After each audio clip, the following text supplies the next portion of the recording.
Yes, indeed. So as usual, I'll be in the background. Oh, and I wanted to remind everybody, I know we only have just a few on board so far. Hi, Maury. Maury is here. Haven't seen her in a bit. So TransactionDesk has now started filtering your forms. So actually not your forms themselves, but your board forms. So typically when I log into TransactionDesk, I could see all the boards and their associations that their forms are in there. Well, TransactionDesk has now started filtering based on your permissions, which means based on your board or association membership. So if you're a member of GMAR, you only see GMAR forms, the MAR forms, your brokerage forms, and your MLS forms, of course. So same as if you're Grosse Pointe Board of Realtors, GPBR, you only see GPBR forms as opposed to everybody's forms anymore, which is really the way it should have been. But now they can finally do it, and it has been launched. So we are getting through a lot of questions from people. They're like, oh my gosh, where are my forms at? Well, if you're a member of GPBR and you want to look for a GMAR form, sorry, you're not going to have it. You must be a member of GMAR to access GMAR forms and everywhere else. So, and I know that ETAR, Eastern Thumb Association, does not have association forms. So MiRealSource did create a purchase agreement. So we do have that. Slow internet connection here.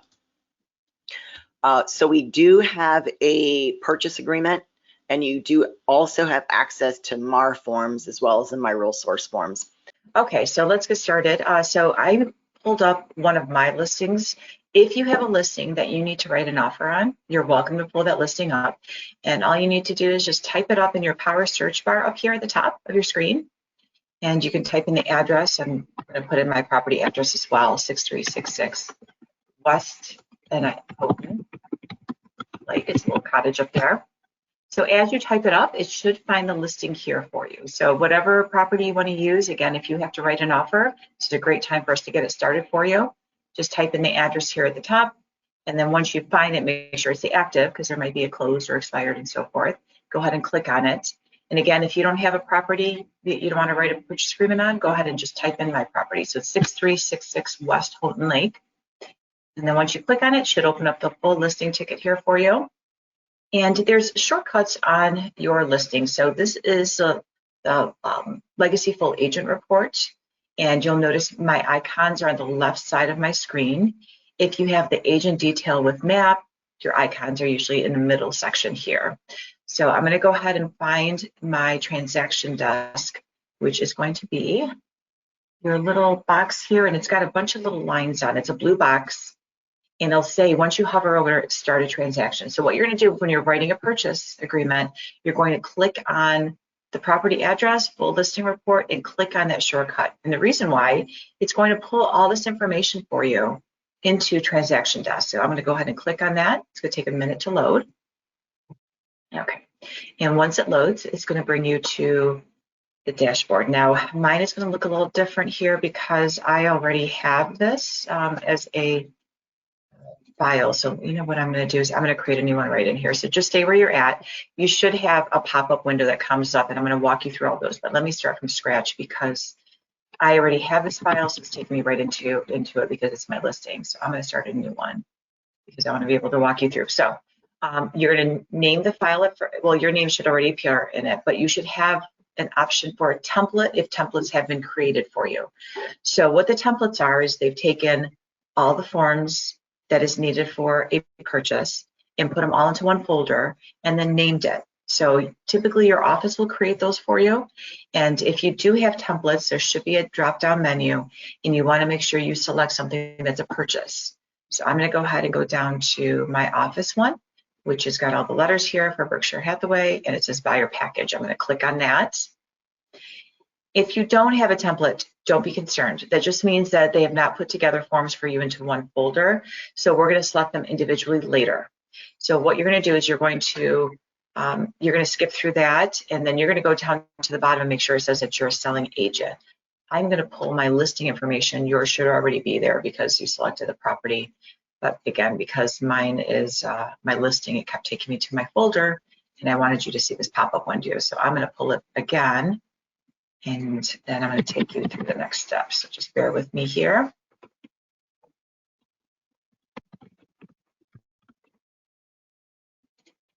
So if you are starting a new transaction, which I'm going to show you later on, we'll be doing this again, what I'm doing right here. You're going to come in here and put in the street number and street name. Now, the tricky part about this, and you can see it's not finding it, it has to come in the exact same way the city has it listed. So, for example, mine's on West Houghton Lake. I'm going to try the full West. Sometimes you don't include it at all. It's not finding it. Love this. Or you need to put in the W period. It's depending how, see, tax records is going to be tricky. So I'm going to have to go into, let's see, let's remove that. And let me see if I can just pull up our MLS records instead. Give me 1 second. I'm just going to throw in my MLS number and see if I can just get it this way. So I'm not wasting anyone's time here. I apologize. Looks like he's trying to locate it. So the idea of when it pulls this information, which you'll be able to select create at the top of your screen, you can move on to the next section. What it's going to do is pull as much information from MiRealSource about the property. So you can see it worked great. It pulled the address information, the listing ID number, and it should pull the price in here, my legal description, my subdivision, it has some of the comments, and the list price should be in here as well. So the nice thing is it does pull some information. Now, if it is a MiRealSource listing, so that means that it was input into Paragon, then you should see disclosures once we get down to documents and a few more steps. It automatically pulls them if the agent's a member of MiRealSource and they've inputted the listing into MiRealSource. If they are a member of a different MLS, you'll have to open that, download those documents, your seller's disclosure, lead-based paint onto your desktop, and then we're going to upload them in documents later on. But once we get to that point, I'll show it to you. So once you get in here, what it's doing, it's taking you into a wizard. The wizard's great because it's going to take you through the 5 steps. It will auto-save if your computer decides to freeze on you. And you can always go back and forth with it, but it's a faster way to go through this. I know the system. I could do this in my sleep, but I still use that wizard. It's just that whole check and balances and make sure that I get through every step. I don't miss something as I go. So first step we're going through is our details. So again, at the top, you should see the property information. And under here is a transaction type. Now, if I was doing a listing right now or a sale and I need to get all the information, I would take a little more time to go through this. So I'm going to kind of go through this briefly as we go through just because of time. But most of it should be filled out here for you. The first page is your purchase price. So you're going to scroll down. It'll say listing information, list price. On the right side, purchase information, purchase price. The view that you're seeing right now is the same for a listing, same for a purchase. So whenever you're doing contracts, you're always going to go through these same wizards, but there'll be different information. So if this was my listing, I'd be putting in information on the left, but we are writing an offer. So under purchase information, we're going to type in an offer amount. You don't need a comma, you don't need a decimal, just need to put in the dollar amount. Once you type that in, under there, you're going to put in your EMD, so your deposit amount. Okay. Now, the idea of filling this information in the wizard is it's going to auto-populate into your contracts. So again, another time saver. It will pull this information, drop it into your contract, and then you'll finish filling out whatever's missing. So the other items in here that you can put in as you go is property includes, property excludes. So for example, this property is including a pontoon boat. It's including all the furniture. So in property includes, I'm going to put in here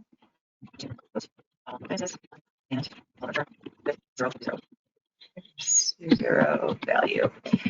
So a couple things here. So I am including everything that's in the house. If you want to get specific, you can list specifically what the items are. There's quite a bit in this house, so for me to go through and list all of them, I don't know if I'd have enough space, but so I put in there all appliances and all furniture with zero value. Now, the reason I added zero value is I've had underwriters kick this back when I've included appliances or furniture or any item. because again, when the appraiser comes out, he's not using those items as part of the value of the house. He's only supposed to be appraising the home. So they've always asked me to write an addendum stating that all the items, the contents are with zero value. So now I've just started including that in my purchase agreement just to save time, so I don't get that kicked back. Property excludes. So if the seller is taking something out of the house, something specific, then you can type that in there. So maybe there is a bedroom set in the master that they would like to take, so master bedroom set. So I would type that item in there. So the idea again of typing these information is so it auto-populates into your contract. Now, there's a lot of other items I could fill in here, but a lot of them don't auto-populate. So there's certain ones that I know auto-populate for sure. So I'm going to take you through those, but you are welcome to add as much information or as little as you like. Okay, so we're going to go to our next step. So you can see here where it says detail step 1 of 5. There's a previous, and then the next is on the right.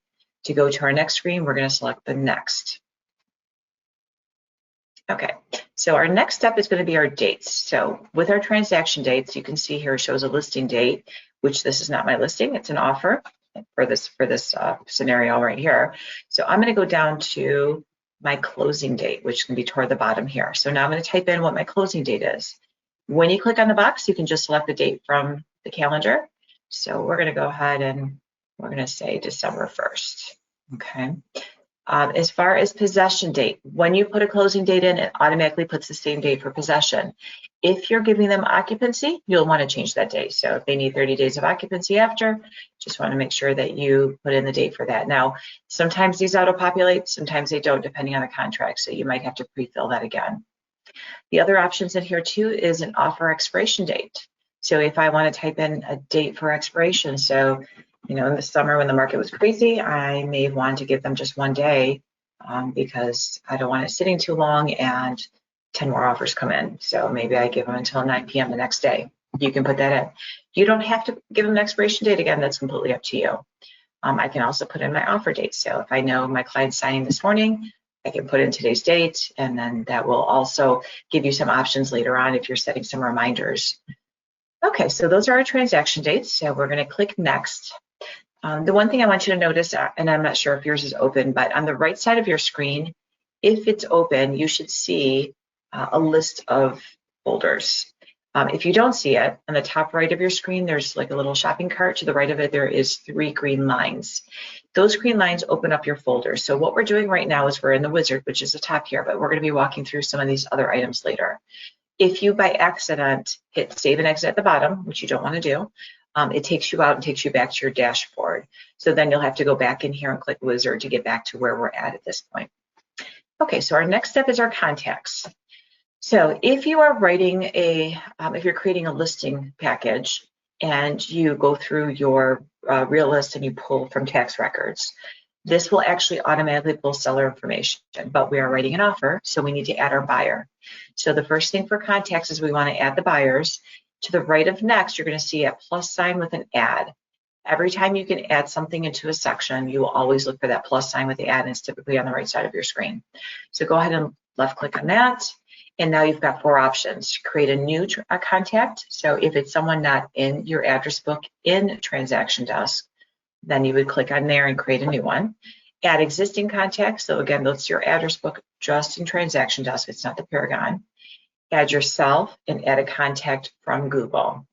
So I'm going to create new because I want to walk you through the steps of adding a new contact. So go ahead and click create new transaction contact. At the very top, first thing is type. So who is this person I'm adding in? I'm adding my buyer. So you can see you have a list of people you can include. So I can include attorneys. I can include a parent that wants to review everything.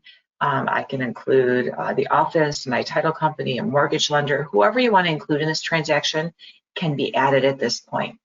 We're going to start off with Mr. Buyer, and you're going to want to name him. So the 2 items that are mandatory is first and last name. But we're going to add a first, a last name, and an email address so we can do Authentisign as well. So go ahead and type in your first name. I'm going to make up the name so I know it's not a real client. And then you're going to add an email address. So I'm going to add my own. So if you'd like to add your own, once we get to Authentisign, we're going to use the same file for our signing. You can send it to yourself and see how the signing works, which I highly suggest. then it's easier to explain to your clients when they're walking through it. Under there, you have an option for a legal name, preferred signature, preferred initials. There's only one time you will use this. So when you type in this information, it is going to type in a printed name underneath every signature line in your contract. So for my purchase agreement, Mr. Buyer is going to go under Mr. Buyer's lines all through every contract I add. And then Mrs. Buyer's will go under the second buyer's information. If their printed name is different than their signature, which means they are purchasing the house in a trust, a LLC, or there's another reason why they're actually a personal representative for an estate, then your printed name is going to be different than your signature. Printed name is going to be the name of that LLC, for example. So here where it says their legal name and preferred initials, preferred signature, this is going to be their actual name. So everything up here is going to type up under their signature line. So it should be Mr. Loaded will be underneath every signature line from buyer 1. Mrs. Loaded will be, the signature for buyer number 2. So then their actual signature might be their name. So if it's an LLC, it will have the LLC up here. Down here will be their real name. So if their real name is Bob Buyer, and I'm going to put him in here, and his preferred initials would be BB. So the reason I'm doing this is because when they actually sign, you want to make sure their signature itself is their real name. The printed name can be anything that they're purchasing the property in. So the trust name, the LLC name, where they're signing on behalf of an estate. So that will be the actual signature. Again, anything up here will show as your printed. If you don't change it down here, then that's going to also be their signature. If you change it down here, this is their actual signature. Okay, so I'm going to remove this and keep it the way it is. Now it will automatically add to your address book, which you want. So it creates that address book for you in TransactionDesk. It gives you an option here. There's a tab as well. You can add their address and so forth. But again, this is not information that will go on your contract, but you can add as much as you'd like here. So we're going to save Mr. Buyer. So save in the top right corner.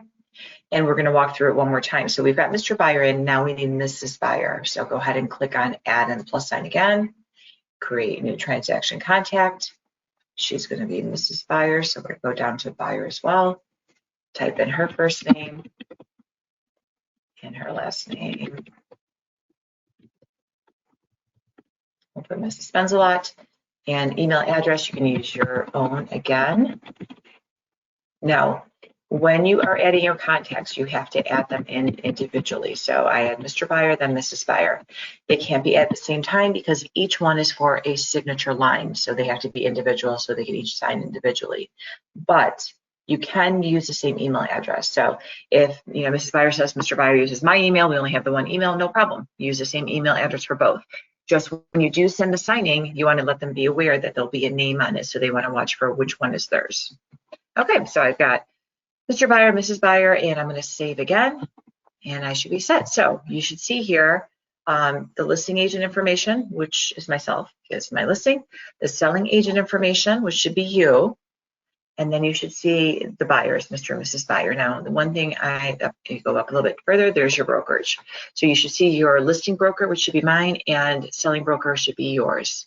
So as long as you have all this, we're set. We can hit next and go to the next step here on the top right. Okay, now we get to forms. So if you had templates, you're going to see all kinds of forms in here. Sometimes there's a lot more forms than what's needed. So typically when the offices set them up, they'll add any form that possibly can be used for a purchase. So there might be like a well and septic addendum and items that are not, that have to do with this property, which is no problem. Once we get to our forms and open them up, you can remove whatever you want. You can put these in whatever order you'd like, and then you can, and keep the ones you don't want at the bottom or whatever way you choose to use them. If you don't have any forms, it's no problem at all. We're going to add them right now. Or if you've got forms and you're missing something, not an issue. So we're going to go here to the top right of next. Again, add and plus sign. Go ahead and click on that. And it's going to open up all the folders that has forms. So if your office has a folder with forms, it should be at the top. Once you click on it, you should see whatever forms are here. If there's a form you want, you go to the right side of your screen and there's a circle, and all you do is you just left click at it. As you click on it and select it, you'll look at the top right of your screen. Below the ad, there's a basket. your basket should say number 1. So every time you add a form, it's going to drop it into your basket for you. So you can kind of keep track that they're going in there. So I picked whatever forms I want from here, but maybe there's more in my Michigan Association of Realtors folder or one of the other folders. So I'm going to go back to the top. If you've scrolled it, I'll go back to the very top, and it will say on the left side, back to individual forms. Don't hit your back button, hit the back to individual forms. So I'm going to left click on that. Now I can go back, and here's my Fannie Mae. I belong to GMAR, so there's my forms, there's my Michigan Realtors, my RealSource, and photo copyright. So if I need association forms from Michigan Realtors, I can click on that. And if you look here, you've got all different forms in here. They have a buy and sell agreement. If you're in the same situation where you were using forms from another association that you don't belong to, and you don't have access to that anymore, you do have options in here. There is purchase, buy and sell agreement and all kinds of addendums, disclosures.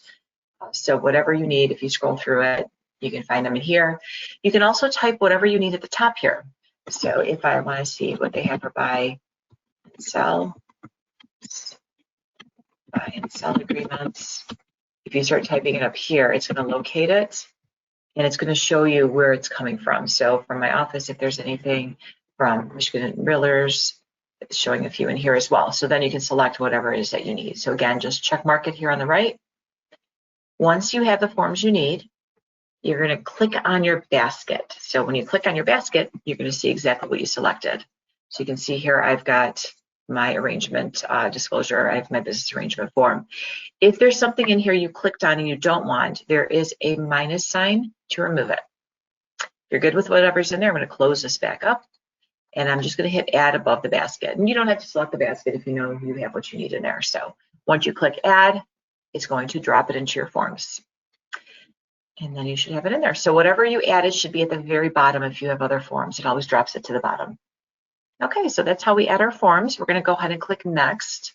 So forms, there's going to be 2 things, forms and documents. Forms are items that are in the system already. They're all your contracts and things that you can actually type into. You can edit these. The next step is our documents. Documents are our PDFs. These are files that you cannot edit. So again, example, seller's disclosure and lead-based paint. So you can see my lead-based paint disclosure pulled in automatically because I pulled the listing from Paragon, and appraisal guarantee addendums in here as well. Again, if you don't see any disclosures and the listing you pulled is from a different MLS, you will have to download that onto your computer. Then when you're in documents, you can add whatever you need. So when you get to this point, you can add your pre-approval letter, you can add a copy of EMD check, whatever you might want to send to the listing agent, whatever you might want to send to title company, office, whatever you want included. You can drop everything in here, which is nice because then you have one folder with all your items in a digital folder as well. And then you can email it, print it, and do whatever is needed. Okay, so we're going to add in here a document just so I can walk you through adding. So again, we're going to look to the right side of our screen, add and plus sign. And you can drag and drop them right here, or you can just left click into this blue box here. So you're going to left click. It's now going to search your computer. You're going to look for whatever folder you have it in. Most of mine are in downloads.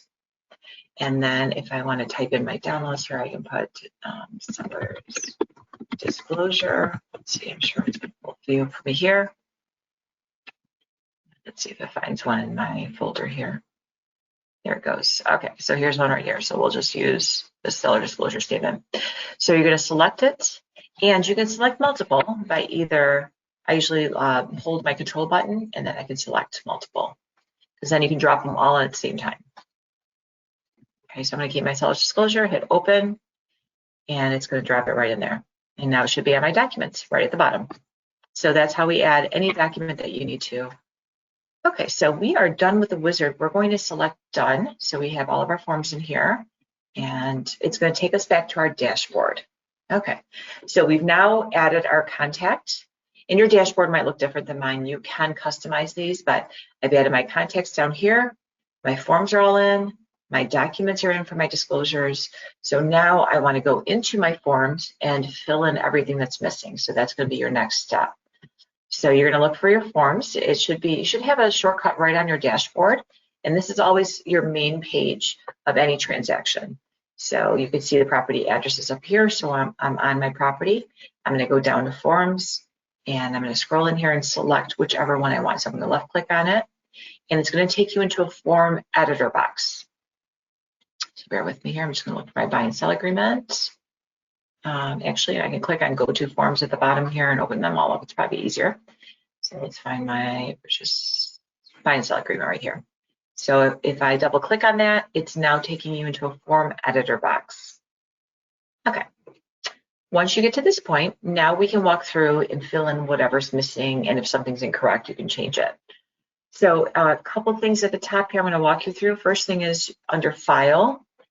This is where you can add a new form. You can open the forms, which is what we just did. You can save, which as we fill these in, we'll be saving. You can also save as PDF, which will drop it onto your desktop as a PDF. You can copy it. You can erase everything on here, which you don't want to do because it will take everything off. It will drop a watermark on here. So for example, if you have an attorney involved and he wants to review everything and you want to send this to him, you can always select draft, and it will drop draft on every page for you. And then when it sends to him, he will see the draft. Then when you go back up to File, Watermark, you can hit Remove. It takes the draft off of there. And then if you go down further, you have an option to print, send it to email. There's a help and a save and exit. So when you come in here and you want to start filling these out, you just click on all these light shaded boxes. So anything that's got a light blue shaded box, you can click on, type into, there's some type of option. So from here, I would actually go in and start filling in everything that's missing. You can see that your legal information should be here. Anything you included. So there's my pontoon boat, there's my appliances, my furniture with zero value. I excluded the master bedroom set. My purchase price came in, my EMD came in. And again, now I'll have to go in and finish filling out the missing pieces. My method of payment did not, so that's where you start filling things in. Seller's concessions, that's also another item you'd have to fill in yourself. Home warranty auto-filled in here, so if I want to include that, I can include that from here, otherwise I can remove it. And again, you would just go through and, like I said, fill in anything that's missing. Once you're done filling it out, you go up to File, top left, hit Save, and save again. Just save, not save as PDF, just save, because now I'm saving the changes in my form that I can still edit, so I can come back and make adjustments anytime. When you're done with the first form, you're going to click on Transaction Forms at the top of your screen, and it's going to load now every form you have an option to select again to edit. So now we're going to select our next form. So I'm going to go down to, let's say, our well as septic addendum.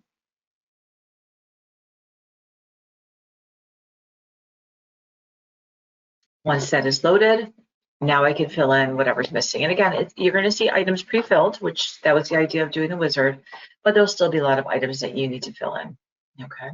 You can see my buyers' names are printed underneath purchasers. My witness, which is me, did not come in. So if I want to add myself in, I can. I'll draw my name in there as well. Again, File, Save, and then Transaction Forms again to add the next. Okay, and then you can select whatever else you want. Okay, so let's walk through some other options in here. So now that you know how to fill these out, I'm going to just go back to my buy and sell agreement. Okay, so the next step to over to the left, the next one over from File is fonts. If I want to change my fonts, I can change them all from here, but when you do, it's going to change everything on that contract you have pulled up. So my purchase agreement will change completely. So it's not just one line can be changed. I have to change all of it. So if you notice, some of mine have cut off because I think the font's too big. So if I go under font, I can just change the style first because I have a bold. So I can go style. Say maybe I want to do Times Roman, or let's do Helvetica, a little bit thicker. And so you can select whichever one you want, and then you notice it changes here. I like the bold, so I usually typically stay with the bold. So I'm just going to go back to bold and change my font size instead. Under fonts, color, I can change the color. My fonts. Now be careful, whatever color you change it, it's going to stay that way. So when your client gets this, if you pick hot pink, they're going to see hot pink. An agent, a newer agent in one of my classes that like to use a red font throughout all of his contracts, just so he could see what he filled in, and then he would go back and make sure he didn't miss anything, and then he would change it to a black font. Now, You can do that as well. Just make sure that you're changing the font before you save it and send it. So then you have to go back to your color, change it, and then save it from there. Under your fonts, I'm going to go to size. So it's a 10 point right now. So if I do 9, now it's reduced the size and everything fits into my boxes. So I can keep it at that if I'd like. Okay. To the right of fonts, you have an option. Oh, text font real quick under fonts. This just allows you to do all uppercase, all lowercase, or mixed letters. You probably don't want all uppercase unless you want everything capitalized.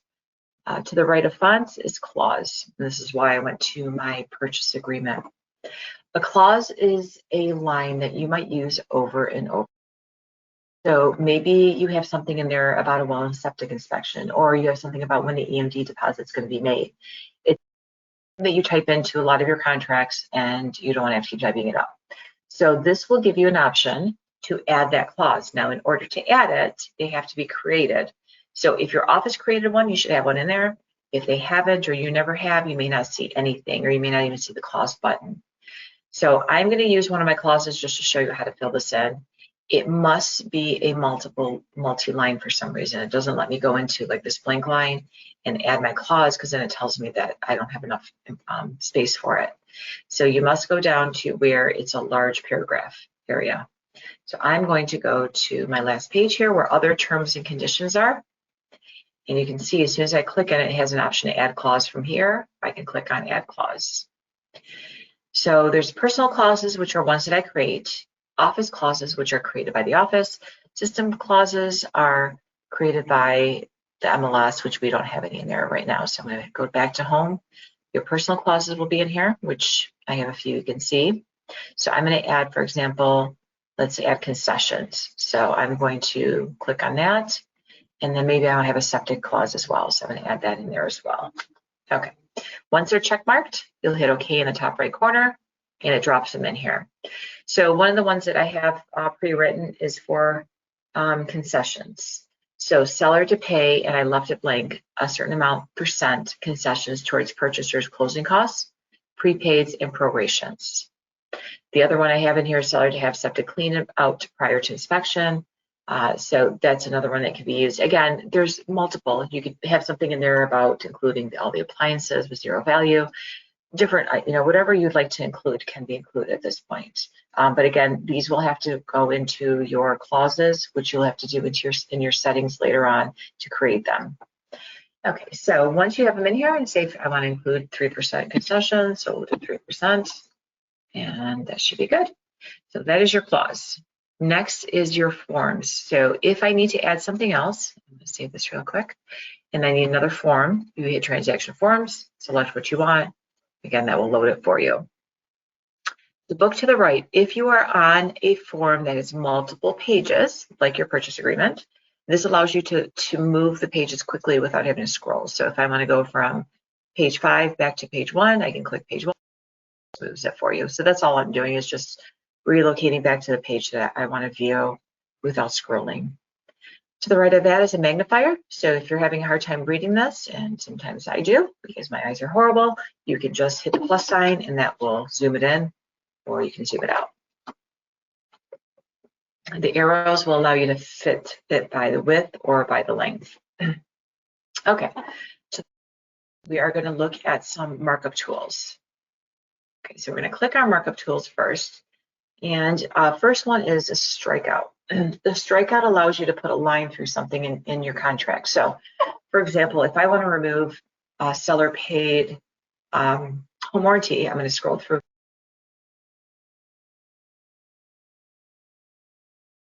There it is. And I'm going to go back up to my markup tools.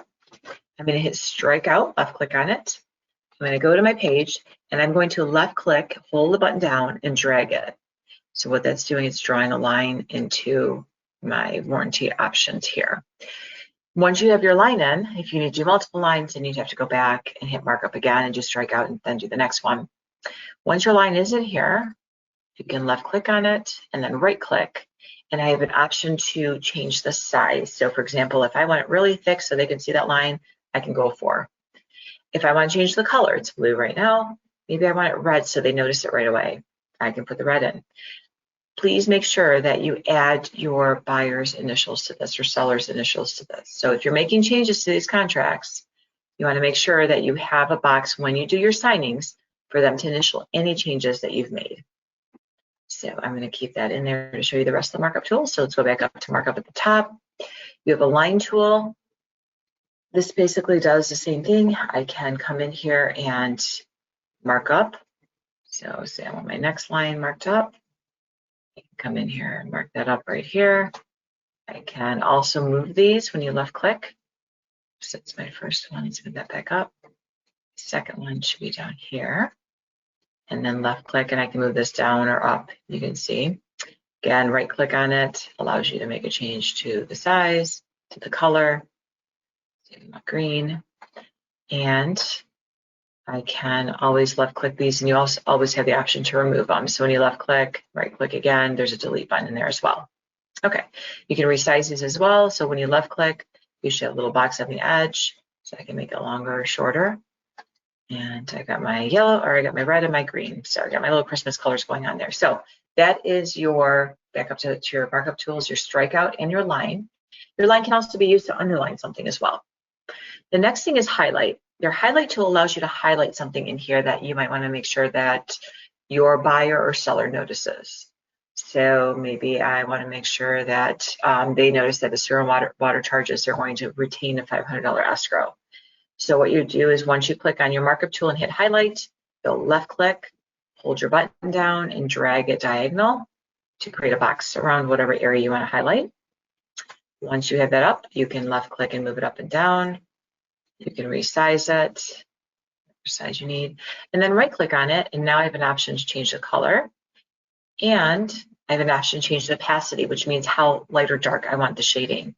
So if I want to go 50%, make it a little bit darker, there you go. So again, you can make any of these changes here and delete as well. That is your highlight. So let's go back up to markup.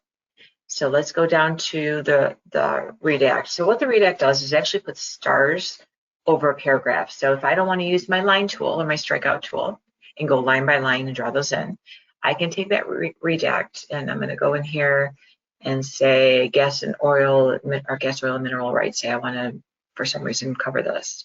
I can left click, drag that, and it makes all these great little stars here for you. Covers the area really well. Now, be careful though, because if you are using this, it's very hard to read what you've covered up. So if you'd like them to see what you want, what you're covering, then you want to use the strikeout tool. Otherwise, if you're not concerned, you can use this. But again, initials are very important by any of these changes as you go. Okay, so that is our redact. We have the annotate. So this allows you to type. So if I get to my Authentisign, for example, you have these options as well. I can click on my annotate tool and I can type something in that I missed. Or if there's an area in here that it doesn't allow me to type, but I want to type something else in, then I can find that area and I can just add that in there. One of the things that I find some agents try to do is concessions. The concessions with the percentage. Let's go back to my concessions because I believe mine has a dollar amount on it as well. Let's see. Seller concessions. So this has a percentage. Say they want to put a dollar amount in here instead and they don't want the percentage. I can left click in here. It gives you, you can see a line and you're going to click on wherever you want to type. And say I want to type in there that you're getting $5,000. I'm going to add my dollar sign in there. Comma. Perfect. Okay. So now I have just typed in this $5,000, created a text box. I'm going to left click on it. You can see my text box. I'm going to make my text box a little bit bigger, so I'm going to cover that percentage. Now, right now, you still see it, but you have an option to, this is transparent right now, but so we can remove the transparent option on there. So when you left click, you're going to right click for the options, and you can see my background's transparent. I want a white background because now I just covered up that percentage. So now you only see my dollar sign. So that's kind of an example of what you'd be using this for. So you can see it says $5,000, percentage is gone. So if you also right click on this, you have an option to change the font. You can change the font size. Say I want this a little bit bigger so they see it. I want it black, or you might want to change the color. Again, you can do that. And then I want it bold. Okay, so it stands out again, and then you have an option to make it italic and delete as well. So if I make these changes, I'm going to add my client's initials somewhere over here, and here's my seller concessions. So I would only add their initials on this is if we've already gone through the signing. If I'm just doing this contract and all I did was I just covered up percentage, I'm not making a change in here, I'm just adding the amount, that's fine. If I'm putting lines in though, I don't have those initials. Okay, so go back to my markup tools, and that's the last thing. So you can clear all, which will remove everything I just did, but I'm going to leave it so you can see it when we go to our next step. To the right of that, we have a pen that allows us to do our signing, and then a save and exit. Okay, so we have just walked through all of our options up here at the top. Again, once you come in here, you're going to type everything in, you're going to hit file, we're going to go to save, the third one, and the first one that says just save. The file and save. All right, so I am done with editing my forms. We'll say that all my forms are filled out. Now I'm going to save and exit. So again, you have an option here on the right. We're going to go to File, Save and Exit. And it's going to take us back to our dashboard. Okay, we should be here now. All right, so from here, we are going to go into a few other of our files. So if you look to the right side of your screen again, if it's open, you should have all your folders. So everything you're seeing here on the right is everything we've been working with so far in the system. But if you don't see it, you are going to click the three lines again, and you're going to click on the next one. So I'm going to walk you through all of these. So under the wizard, which we did already, dashboard is your main page of your transaction. Under dashboard, we're going to click details. This is going to be step one of your wizard. Step one was where we added the address and our purchase price and EMD. If you need to make a change, you don't have to walk through the wizard. You can come back through here, click on the line, click on your dashboard, or I'm sorry, your details, and come back in and fill in what you need to. If you do make any changes, just make sure if there's anything in here that has a save, look for that save button, make sure you hit save. This one doesn't have one, so I believe if I do make a change, that it will auto save for me. Okay, to the right, let's go back to the right of our page. Second one is going to be our contacts of our steps in our wizard. Here's our contacts. If you need to add a contact, adjust a contact, remove one, you have an option here to click on any of your contacts. So click on Mr. Buyer here. I can change the email address, or maybe I need to change, his signatures, and hit save. Please make sure you hit save. If I need to remove them, you have a menu here. This allows you to delete. So I can come in here and remove one of the contacts I have in here. Activate client dashboard is just what we just did and clicked on it, and you can see all the items in it. If I need to remove multiple, I can select them. You have a basket. Whenever you see a basket, that means there'll be multiple documents or multiple forms, and this allows me to delete right from here as well. Okay, so that is our contacts. We're going to go back to the right of our screen, forms. Okay, so here are the forms that we added and some auto-pulled for us. And again, if you want to remove something, now if you look to the right, you've got these three dots. These give you multiple options. So if I hit the three dots, I can preview the form. I can download it, which will turn into a PDF. I can delete it. I can rename it, which I use often, especially if we have a counteroffer or something that requires a change, or whatever. It might be a form I already have in here, but now I've revised it. Then I will rename it and just add revise to the name so I know. Okay, and let's go back to our three dots. Edit form, that takes you back into your form editor, which we've done already. I can send this to an email or fax. I can copy it, I can move it. I can do the slice and markup tools, which allows you to remove pages. So the one thing with the slice and markup tools, which we'll do right now, I'll show you, when you do a slice and markup and you save it, it's going to save as a PDF. So it doesn't make it an edited form anymore. You can't edit that form at that point, the one that's completed, that's been sliced. So make sure everything is filled in the way you want it first. So if I hit slice and markup, I can slice the form or mark up the form. We're going to slice up the form. It's telling you in DocBox, because DocBox is a folder created for all of your forms that are uploaded, which are PDFs, or anything that's like a disclosure that folds over. Okay, so here's this form. So for example, maybe I don't want the second page. You select what you don't want. Then you're going to go to the top here where there's a trash can. I'm going to remove the page. It's going to say, are you sure you want to remove it? I'm going to hit yes. Here's my one page that I want. Now I'm going to save this, top right corner of my screen.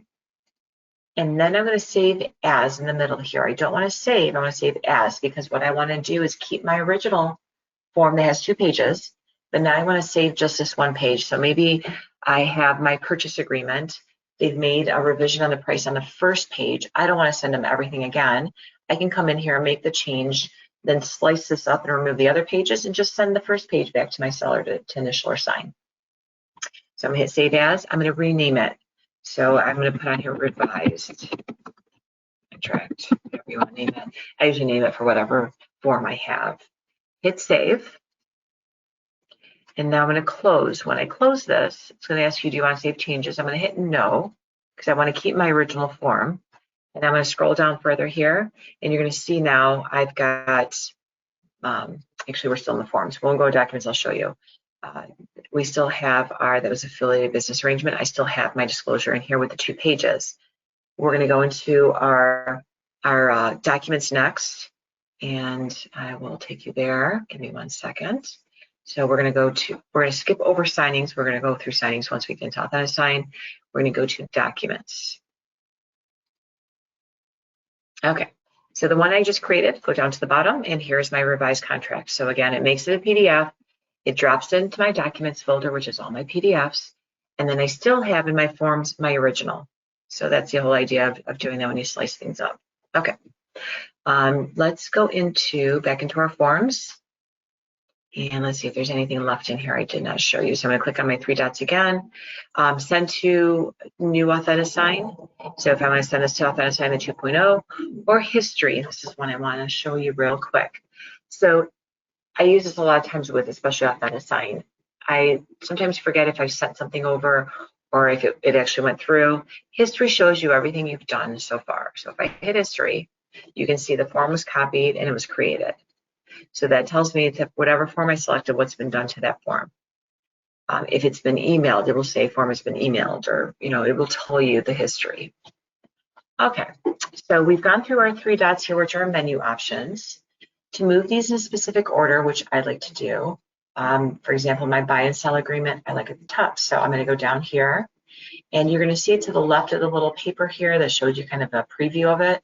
There's a bunch of lines. You're going to left click and drag it wherever you want it. So I'm going to drag this to the very top of my screen and drop it. And then maybe I don't need this COVID addendum. So now I'm going to left click, I'm going to move it to the bottom.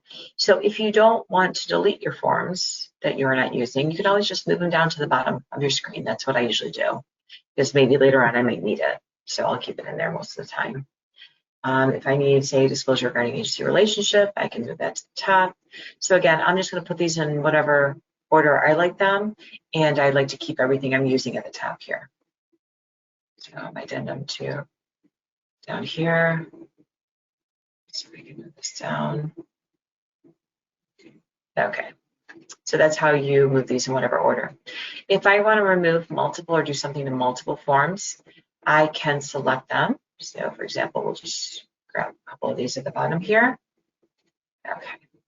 And then you're going to go to your basket. So your basket is when you make a selection of anything on your page. So whether it's forms or documents, you select them, or contacts, takes them into your basket. When you go into your basket, now I have other options in here as well. So if we're going to, let's walk through these. So the first one here, all the way to the left, is going to be your pen, which is your Authentisign. Again, if I wanted to select the forms I want and take them to Authentisign, I can do that.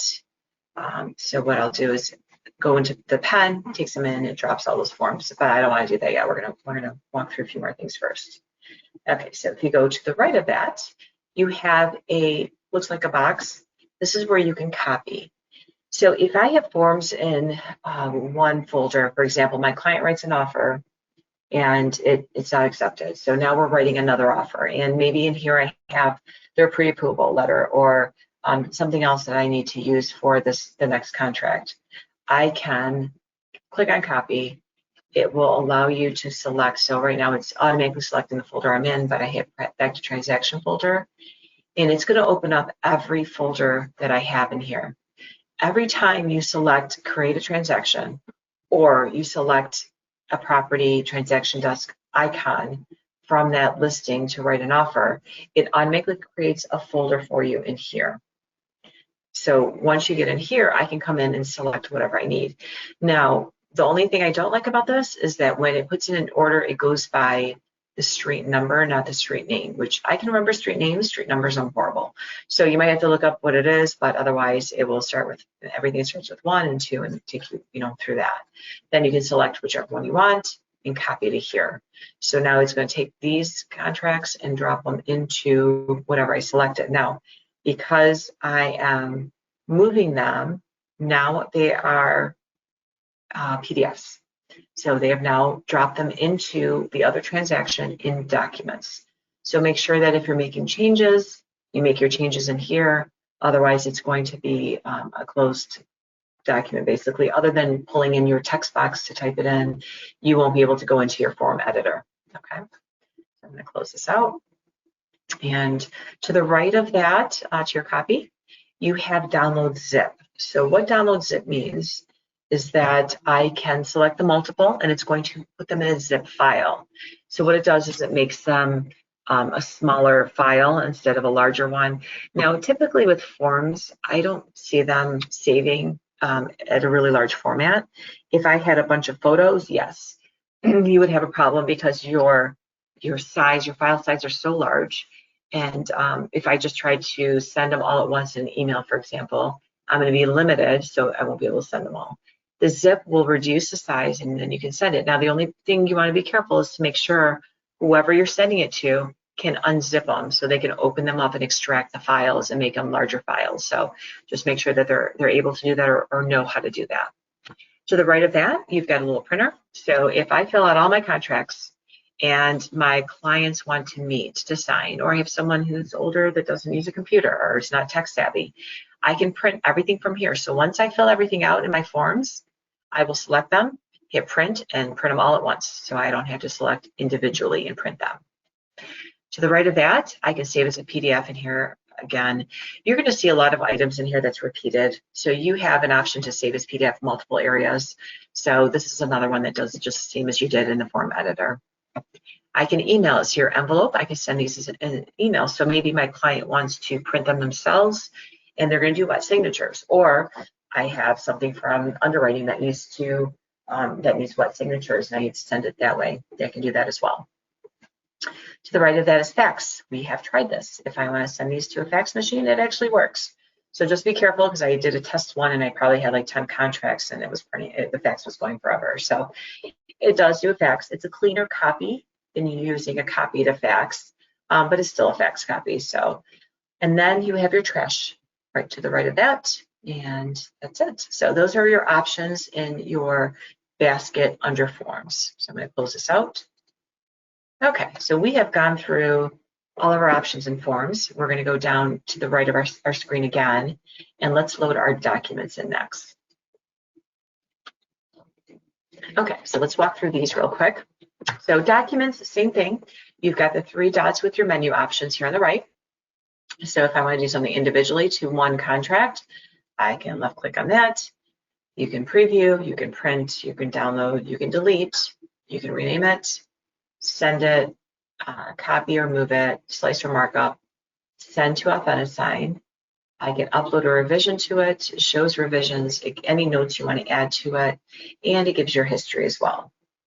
So again, a lot of the same options. There's a couple things here that don't have the same. And then if I want to select multiple and go into my basket, click on my basket. Again, now I have an option to request review. If your office has a setup where they need to review your contracts before you do anything to them, this allows you to request review. This is something that's set up, through your broker in your office, so you'd have to check with them. To the right of that, if I want to move these, so again, I've got another offer for my buyers. This offer fell through. I want to move their pre-approval letter. I can move it right from here. I can merge them. So if I want to send these to my client, say they're already signed, I can, or if I want to keep them as one document to create an Authentisign, I can merge them into one. Now, if I do my signing in Authentisign and I want to send this to the listing agent, don't merge your files. Because if you have something in there that they're signing that you don't want to include, so for example, I have my affiliated business arrangement, or you've got your buyer's agency contract for some reason, you don't want to send that, don't merge them, because when they sign, they come back as individual signed forms in Authentisign. And they go back into your documents as well. So in your documents, you will see the signed copies. If I merge them, it's going to be one file. Then the listing agent or yourself actually will have to go in and remove what you don't want before you send them out. So I only merge if I want to send it to someone with everything in it. I'm not planning on, slicing up or removing anything from there. Okay, to the right of that, we can copy, so you can make an extra copy. So this is great for addendums. If you've got a file that you're writing multiple addendums on, you write one, then there's something else, might be your listing, maybe you're doing status change forms, you can do a copy, so it's copying that same form again for you, and then you can make your changes on it. So in here, you're doing it under documents, so again, it's going to be a closed file, so you want to make sure it's filled out. I can copy to the cloud, I can, same thing, download as a zip file, I can send it to Authentisign, I can print, I can fax, I can email, and I can throw them in the garbage. So a lot of the others are the same options. So those are your options in your basket once you've selected multiple. Okay, if you need to add forms, again, always look for the add and plus sign. You're gonna add a new document or you can add a new folder and drag and drop, just like I showed you earlier. Alrighty, so we've gone through those first sections. Everything we just went through is everything that was in the wizard. Those were your 5 steps. Now I'm going to show you some other items that were not in your wizard. So let's look. First thing is checklist. Checklist will allow you to create a checklist of what needs to be completed within this folder, this file. So it will tell you what needs to be done, what's mandatory, you can attach things to it, and so forth. Now, you can see in mine, I have a checklist. Now, the checklist I did not create, my office did. So my office is now using this as a way to keep all of the files together, the documents together, make sure everything's in there that's needed. And they will do checklists to make sure that everything is in the folder and there's nothing missing from my documents as well. So to create your own checklist, you can. There's an add button and it will walk you through adding a checklist item. So you will drop it in here and whatever the item is. If I need to do something to multiple, again, you always have your basket, allows you to move or archive them, and it reminds you to delete as well. Okay, and, excuse me, and that's how you add and so forth. Let's go back to the right of our screen again. And our next thing is tasks. Tasks will allow you to set yourself kind of a reminder. So if I go to add with a plus sign, I can name it. So for example, maybe I want to remind myself that inspection has to be done by a certain date. So I'll put inspection. And I can put a description if I want. And then I can put a due date. So due on a specific date or time, related to a transaction date, no due date, or related to another task completion. So say I want it on a specific date, time, I can select the date. So say I gave myself 5 days to complete inspection, so I'm going to get the date there. I can do whatever time period, so I'm going to go and remind myself at 9 a.m. on that day, and I want a reminder 1 day before, for example. And then you can share this. So if you're on a team, you can actually share this with other people. You can notify the assigned members. So say I just want to send it to myself, and I want an email reminder. If I want a status change or it's assigned to someone else, I can remind myself. It'll send me reminders about that as well. Then you just hit save. Now it just added a task for me. So it will send me a reminder about it as well. Under tasks to the right of your screen again, we're going to hit call logs. So let's take a look at call logs. Call logs might be good if you are working on a team or you have an assistant where they can keep track of any calls made to this person, to the clients involved in this transaction. So if I go to the right again for add, I can now add who the caller is, the subject, and any message or any information I want on here. Okay, to the right again, service orders. This allows you to add someone, a provider. So maybe my title company, and I can add all their information in here, what the provider is and so forth, and it can be sent from here as well. History, let's click on history. So everything I have done to this point in my Houghton Lake folder, it shows up right here. When I've uploaded the documents, any forms I've changed, okay, transaction date information updated, So you can see here everything that's been done so far. Okay, if I want to see more specific about what I've done, I can actually go to the right side and I get a little bit more information here.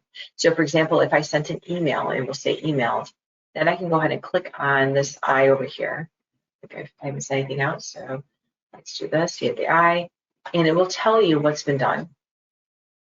So this will tell you what's been updated so far. If it was an email, I'll show you the email address and who it was sent to. So this is history again. If you need to backtrack and see what you did, or if you forgot, if you did something, it's a great way to double check. Okay, back to the right of my screen, home warranty. So this gives you an option to select your home warranty company, close that out. Title order, now I can add in information from my title agency and include them as well. To the right again, marketplace. This allows you to add additional features that there is a charge for. So there's all kinds of different things in here that they give you options for. So again, these are additional fees. Okay, and then start advertising. This allows you to actually do an advertisement. So maybe it's your listing. Again, additional fee for all of that. So let's go back. Okay, so that is everything on the right side of our screen. So we have walked through every folder that is associated with my Houghton Link folder here, my file. So then we're going to close this out, and we're going to go back to now our left side of our screen. So now we've done everything in here. I want to take you through and show you your options. You know what? Let's go into our signing. We'll do that one after we do our list side, because I don't want to confuse you. There's so much in here. So I'm just going to go back to my 3 lines at the top, go back to my dashboard, and I am good. So now we've done everything we needed to create a purchase agreement. So this one is done. Now I want to walk you through actually going into let's do signing first, then we'll do the other stuff so there's no confusion. So what we did again, we were in Paragon first, selected the icon, took us into TransactionDesk. Quick recap here. We were in the wizard, went through 5 steps in there, finished filling out our forms. Now we want to create a signing in here. So we're going to walk into our signings. So let's take you into signings. Then I'll go back and show you the additional items you have in TransactionDesk. Just so I don't confuse you. I know I probably already have, but just so I don't confuse you more than I have, let's go in here, because typically that's the next step if you're writing up an offer. So we're going to go to signings on the right side of our screen. Again, 3 lines. If you don't see them, click those 3 lines, open up your area, and it should be empty. We're going to go to the right side where it says add, again, our good old add and plus sign, and we're going to name it. So I'm going to put on here offer link. You can name it whatever you'd like. Okay, I'm going to hit save. And this is going to take you to a wizard as well. Okay, so here we go. So once this opens up, and this is the new Authentisign, so if you haven't done the new one, there's a few changes in here, and the look is a little different.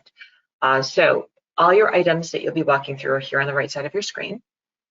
And as you click on, it's going to show right in the middle here what you've selected. So first thing is signers. I'm going to include my signers. Now, one of the ideas of doing TransactionDesk is that everything I need for that file for Houghton Link will be all in my folder. So I should be able to select Houghton Link and select who I need.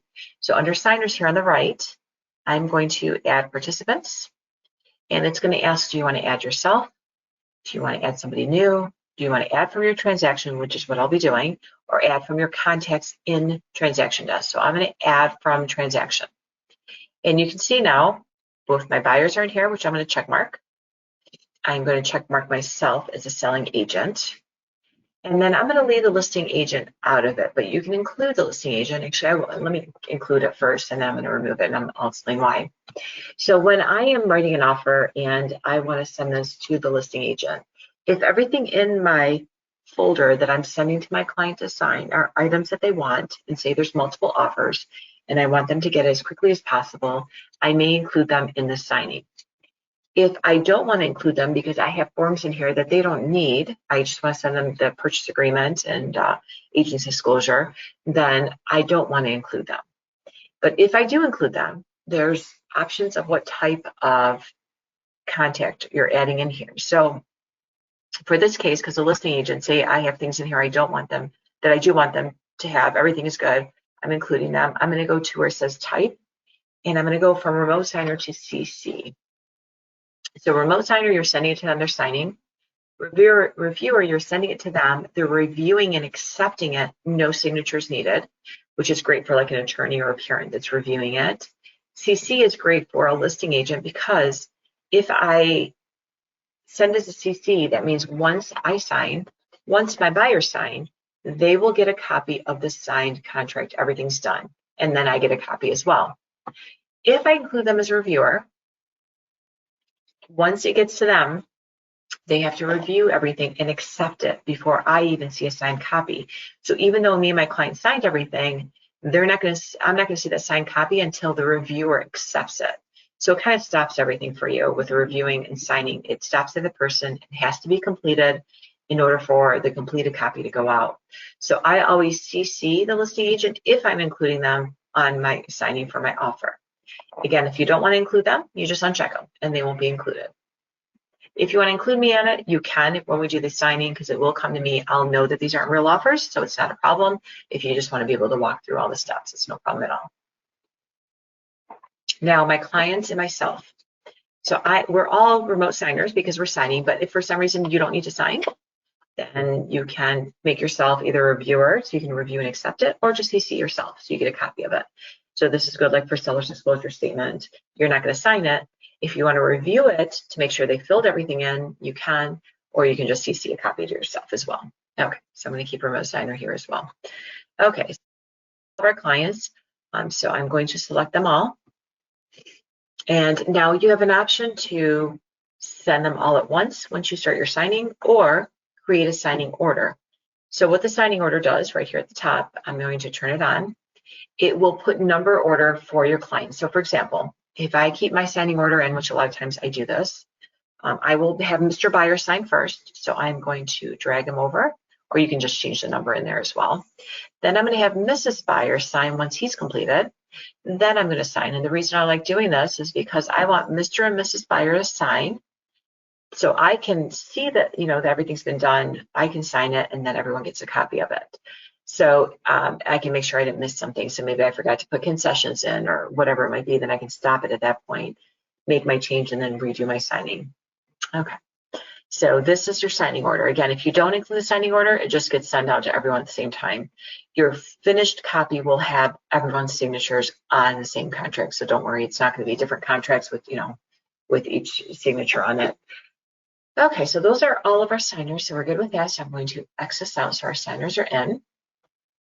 Under signers on the right side of our page, we have documents. So now we need to add what we want to include in the signing. So I'm going to add a document or form.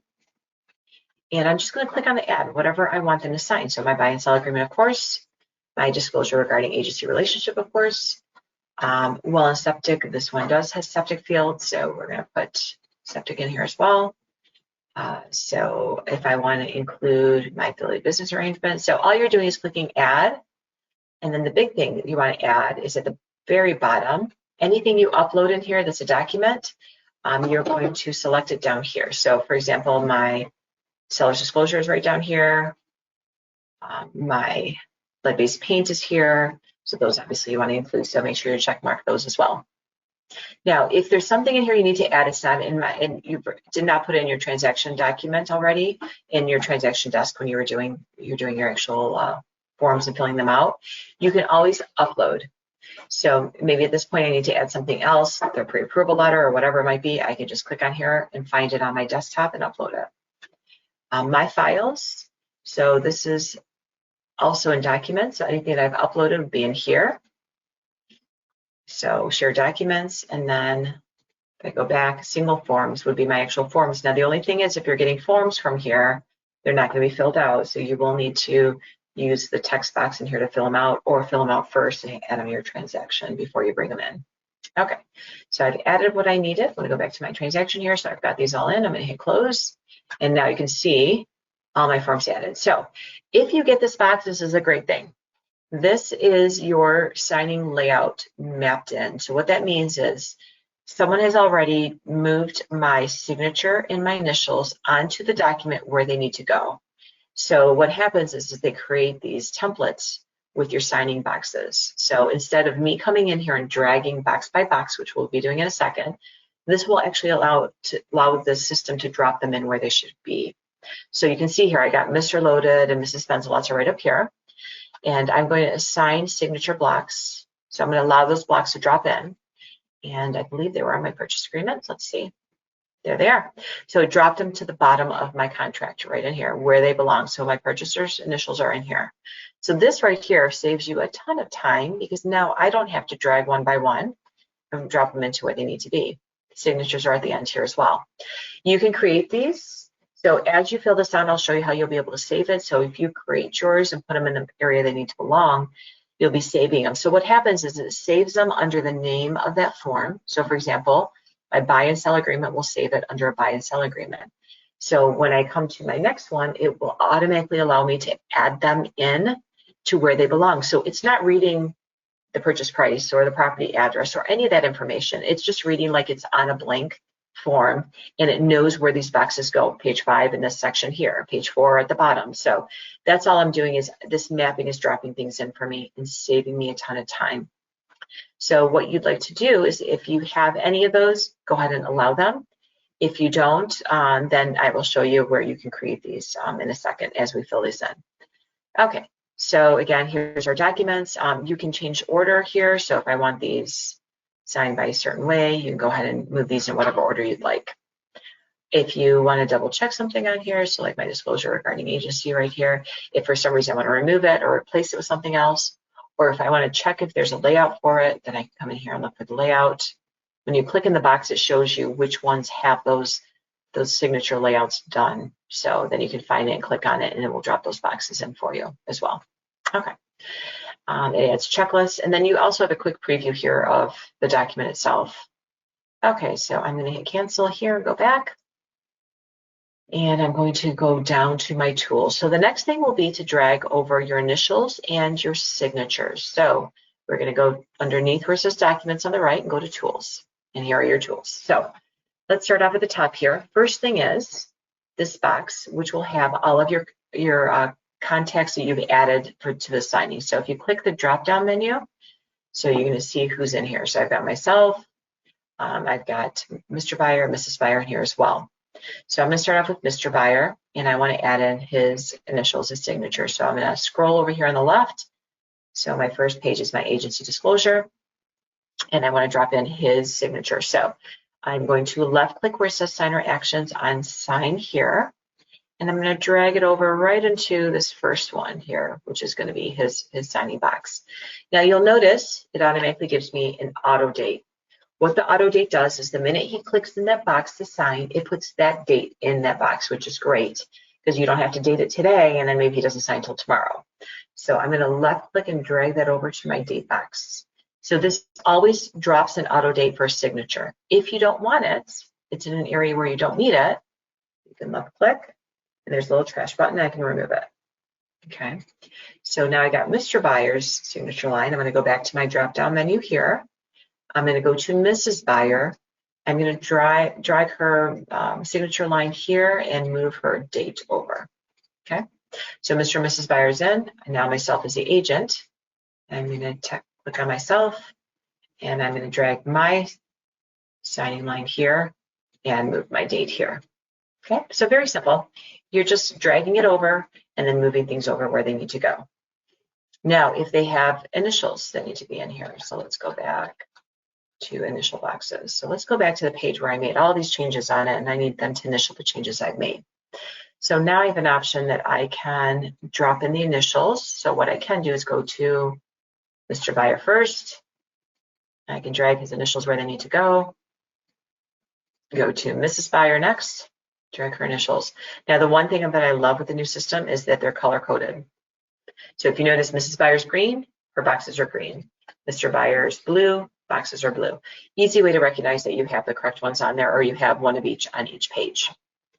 Now, if you have multiple pages, like your buy and sell agreement, and you want to drop in their initials on multiple pages without having to go one by one, there is a little shortcut for that. So I'm on my buy and sell agreement. I'm going to go down over here under signer actions to the third one down that says initial pages. And it's going to ask you what size box would you like. So let's go large. I want large initial boxes. Where would you like those? Do you want it on the left side of your document? Do you want it on the right side, in the center? So for example, if I'm doing my seller's initials, we'll say it's on the right side, and I want it at the bottom of the document. So at the bottom right is where my initials for my seller is going to go. We're going to pretend it's sellers, just so I have an area to drop these in. And then underneath here, it's going to ask you which one do you want to drop those initial boxes for? Well, I want to do Mr. Buyer and Mrs. Buyer. And then which of your contracts do you want to include? So I just wanted my buy and sell agreement on all 5 pages. And then you're going to hit place initials at the bottom, and then go back, and here they are. So you can see it didn't put exactly where those go. I can drop them down a little bit if I want them right on the line, but it did drop them on all 5 pages. So that's a nice little shortcut too. Okay. Let's look at some of the other options here. So first thing is you have a text line. Now, I use a text line when I'm doing a listing and I need my client to fill in their social security number, or I need them to fill in a phone number maybe, or email, or I need them to fill in like their lender information for the seller for their mortgage and maybe their account number. So I typically use that for those. So what the text line does is it leaves a box wherever you place it on your contract for your client to fill out. So when you're doing this, you're going to look at who is in your signing area. So right now I've got Mr. Buyer. So I want Mr. Buyer to be able to fill in some information. So we'll just drop him in somewhere here, for example, and we're going to drop that box right in here. So maybe there's something else he needs to type in here. Oops, I'm sorry. I did the signing. I didn't need to do that. I meant to do that right here, right underneath. Okay, so there is my text line box. So he will be able to type into this box once it gets to him. Now, if I need to add checkboxes, so maybe I forgot to select that I am a buyer's agent. I'm going to go to my agency disclosure, and I'm just going to have my client select that. So here it is. Let's see, where's my agency? I think it was the second contract I selected right here. And we're going to go down to agency and say, I want Mr. Buyer to select that. I'm going to let him do it. I'm going to move my checkbox right into buyer's agent. And then when it gets to him, he'll click on it and that X will drop into buyer's agent. If I want him to do a choice, so my client has a contract, do you want to do lead-based paint inspection? You pick one. So I'm going to take it back to lead-based paint right here, and they have an option to receive a 10-day opportunity to create or to schedule a lead-based paint inspection, or they can waive it. So I want him to make that decision. So I'm going to have him select it with, I can do initial choice, which means that he can initial the one that he would like. Or I can do also a radio choice where he will get an option to select one or the other. The radio choice will allow him, and I'm going to leave both in so you can see it. They'll pick one. If they pick the other one, then it's going to remove the first one. Initial choice will allow them to initial whichever one they want. So the tricky part is that you have to make sure he understands for initial choice, he's going to pick the one that he wants to initial. With the radio one, it's automatic. So if they pick, they would like 10 days to have a lead-based paint inspection, which is fine. Then they decide they want to waive it, then it's going to remove the dot there. But then just make sure you put initials here so they know that they've initialed the option that they've made. Okay. Choices. We did initial pages. So we did the radio choice, which we just did, and then drop down. So if I need to add something in here with a drop down option to it, where they can select, you can do that as well. Let's just get rid of that though. Okay, signer fields, full name. So if you notice, a couple of mine in here, I was missing their name printed underneath their signature line. So for example, my agency disclosure, here we go. So now I want to add it. So Mr. Buyer's right there. I'm going to add his full name. And you can see it types it and just drops it wherever you need to drop it. Okay, so that's a full name. Email address, if I want to add their email, my email address, I should say.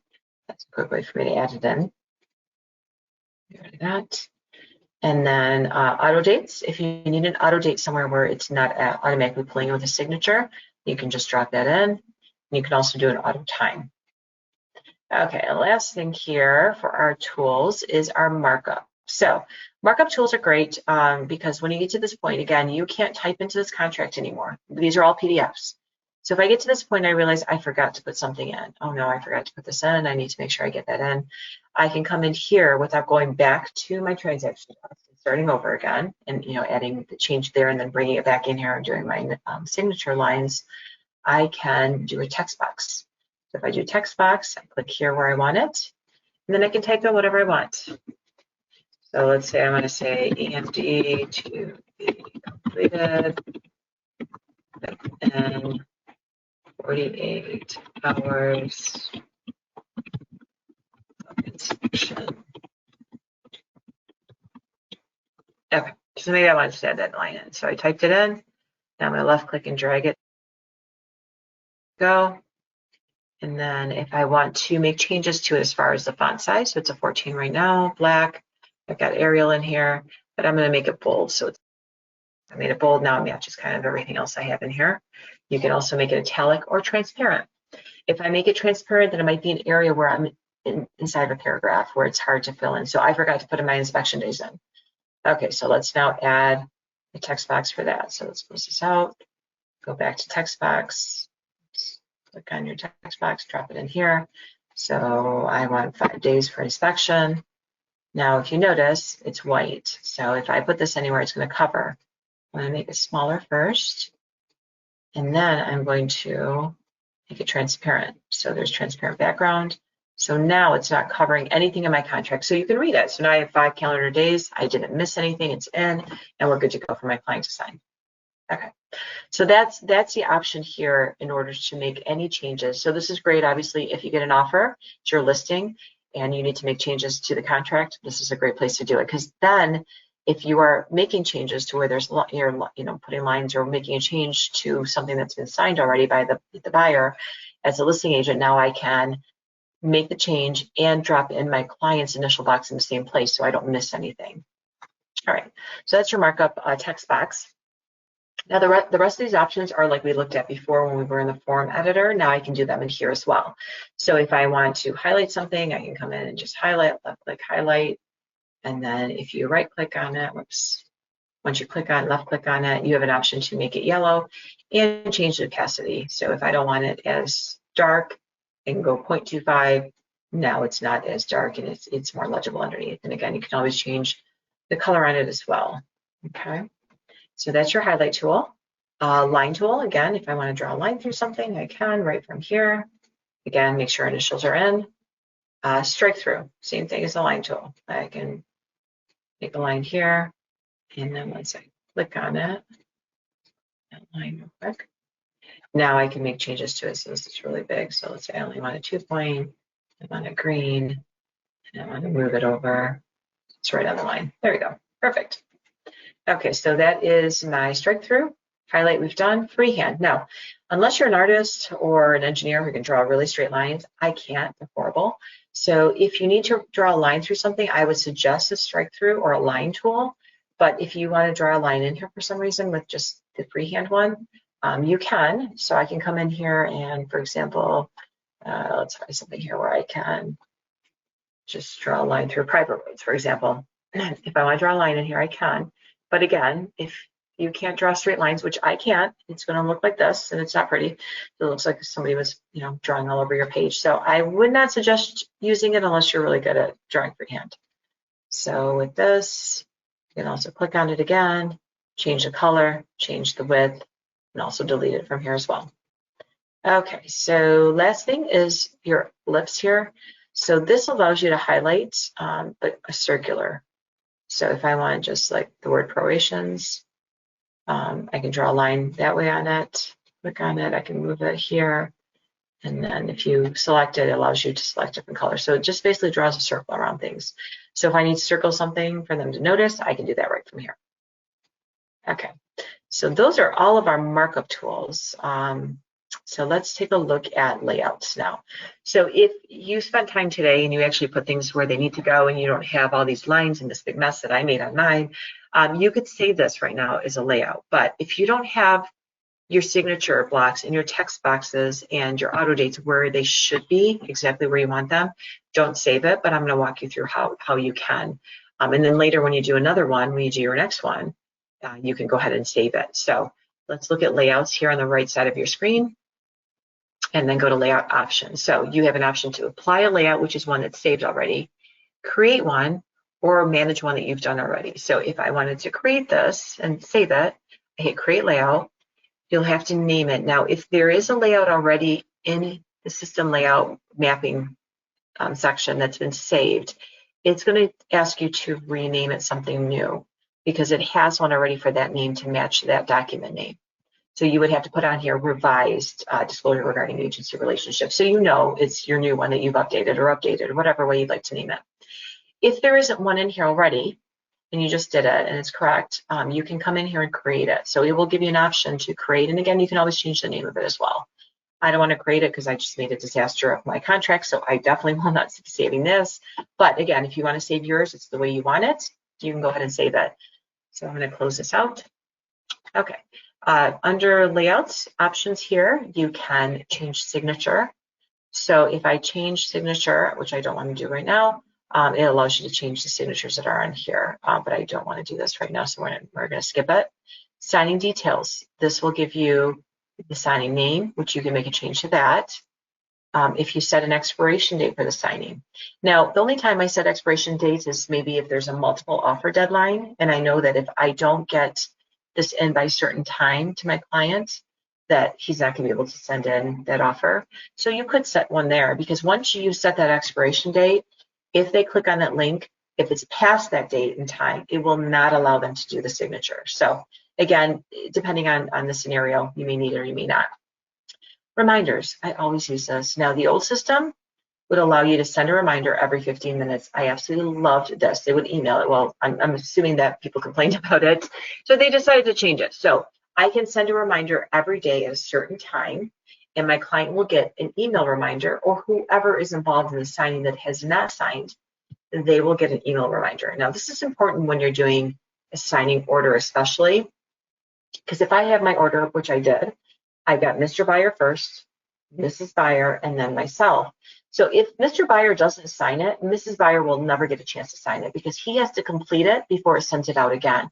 So sending the reminder out in case they forgot was a great way to remind them to make sure you sign, or yourself, because I have forgotten to sign before. So all of a sudden I see my reminder, I'm like, oh, I need to get that signed. So the signing reminder I feel is pretty important. But again, if I could make it every 15 minutes or even every hour would be great, but yeah, not so much anymore. So every day you can send a reminder. And then all you do is just hit save change. Okay, so under a reminder, your Authentisign signing ID position. When your signing is completed, there's going to be what's called a key code. It's going to be multiple letters and numbers, very long, that will actually stamp on every one of the documents you sent your client to sign. That key code is also going to be under your client, so that basically links them to each one of those contracts. So you know those are ones that they signed. It can be moved wherever you want it located. So if you want it, it's by default, it goes top left. I a lot of times like it bottom left. So you can drop it wherever you want on the contract. So I'm going to hit save change. Okay. The last section here, this allows you to clear your signing fields and clear your markups, which I don't want to do because I'm going to walk you through everything. And that is the last one. So, and then you have feedback as well. So that is everything in our signing section. So we have gone through how to add your signers, which we added participants here. Our documents, which again, we add our documents and forms from TransactionDesk. So we added from the transaction and pull them all in. Into our tools, we used our tools here so we could drop in our boxes for signing and for initials. And our layouts, again, if you want to use one of your saved layouts to add those signatures and initial boxes, or you want to save one, you come in here. And then your last thing is going to be your few options in here as far as the signing details, expiration dates, reminders, and so forth. Okay, so we are done here now. One thing you're going to notice, I don't know if I pulled myself in. So if you added 3 signers, Mr. Buyer, Mrs. Buyer, and yourself, and you didn't add signing boxes for everyone, then you will get an error for the next step. So the next step is going to be to send this to your client to sign. You do have an option here to print this, to download as well as a PDF, or just save it. If you need to go back and you forgot to do something, it's no problem. When you hit back, it's going to ask you, do you want to save? Make sure you save. So let's go ahead and get these sent out. So I'm going to go ahead and select next. And it's going to ask you again, do you want an expiration date or reminder, which I'm going to put on here. We'll just put it further out, but I do want a reminder every day. I like to customize my invites, so I like to change my subject so my clients know what it is. So I'll put on here, offer on link. And I will copy that. You can send a message as well to your client, and then for Mr. Buyer and Mrs. Buyer as well. Okay, you won't have an option to change it for a CC. So anyone that you're CCing will just come in as Transaction Desk, but this will give you an option for anyone signing or reviewing as well. Hit save. And so the last step is we're going to send it. So if you're good to go, you're going to hit send. And it should send it. So now this is going to my email. I set a signing order, so it's going to go to Mr. Buyer first, then Mrs. Buyer, and then myself. So I'm going to go into my email. So if you did send it, you can go to your email. So I'm going to open up another window up here. Go to my email, and I'm actually going to walk through the signing. So give me 1 second to load here. Perfect. Okay, there it is, offer on Houghton Lake. So I'm going to click on this to open it up. And it's going to say signing invitation from Authentisign. It will show your email address and will say it's coming from you. Hello, Mr. Loaded. Lisa at Key Realty is inviting you to participate as a signing partner at Authentisign e-signature document signing. Here's the signing name and start signing. So it will say you'll be required to confirm your identity, accept the terms of service and consumer disclosure. So that is how that third party is confirming that this is the person who they are. And then I'll have my information, contact information. So I'm going to hit start signing. It's going to ask you, do you accept this? I'm going to accept the terms. And they're going to see the same view that you have pretty much. So documents are here. It's going to be all one big file. They can zoom at the top here. It's going to show how many signing blocks they have. There's 17 here. They can print this and look at it right away or download it to review it. They can start it, they can reject it. They have options in here to change their signature. They can view your disclosures as well, view the history, and they can give feedback and exit. So what I tell my clients is the minute you hit start, the pages will move by themselves. So you have two options. You can either print and download it now and read it as you go, or after it's done, you will get a signed copy of it as well. So I'm going to hit start here. And you can see it's going to highlight the areas that I have to initial or sign. Since I am just starting this for the first time with this name, it's going to ask you what style do you want. So which font? So you pick whatever one you like. And then it's going to ask you, do you want to use this font, or would you like to draw your own or upload your signature? So if you don't like what they have here, for initials and signatures, again, you can go through the different ones to see whichever one you might like. You can go into draw at the top here, and you can use your mouse. If you have a touch screen, you can use your finger. And I always suggest for yourself as a contact, when you do your first signing, create your signing in here, draw it, so then it will save it, and every single time you'll use the same one.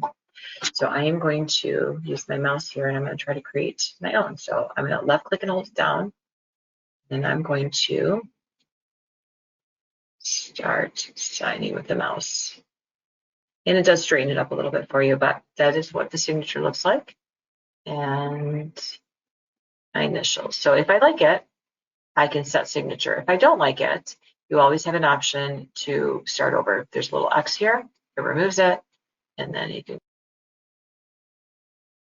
Again, if you don't like this, you can select the fonts, which always look pretty, and call it a day. But if you're good with it, you can set signature.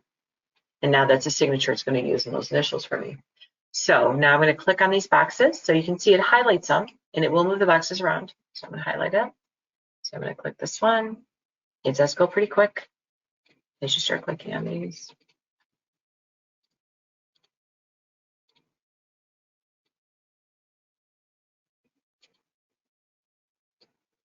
And as I'm doing this, you can see at the top here, I'm 76% done.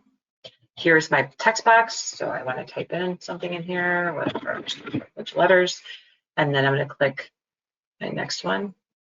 And here is my option to select one or the other. So I can have 10 days to do lead-based paint, or I can waive it.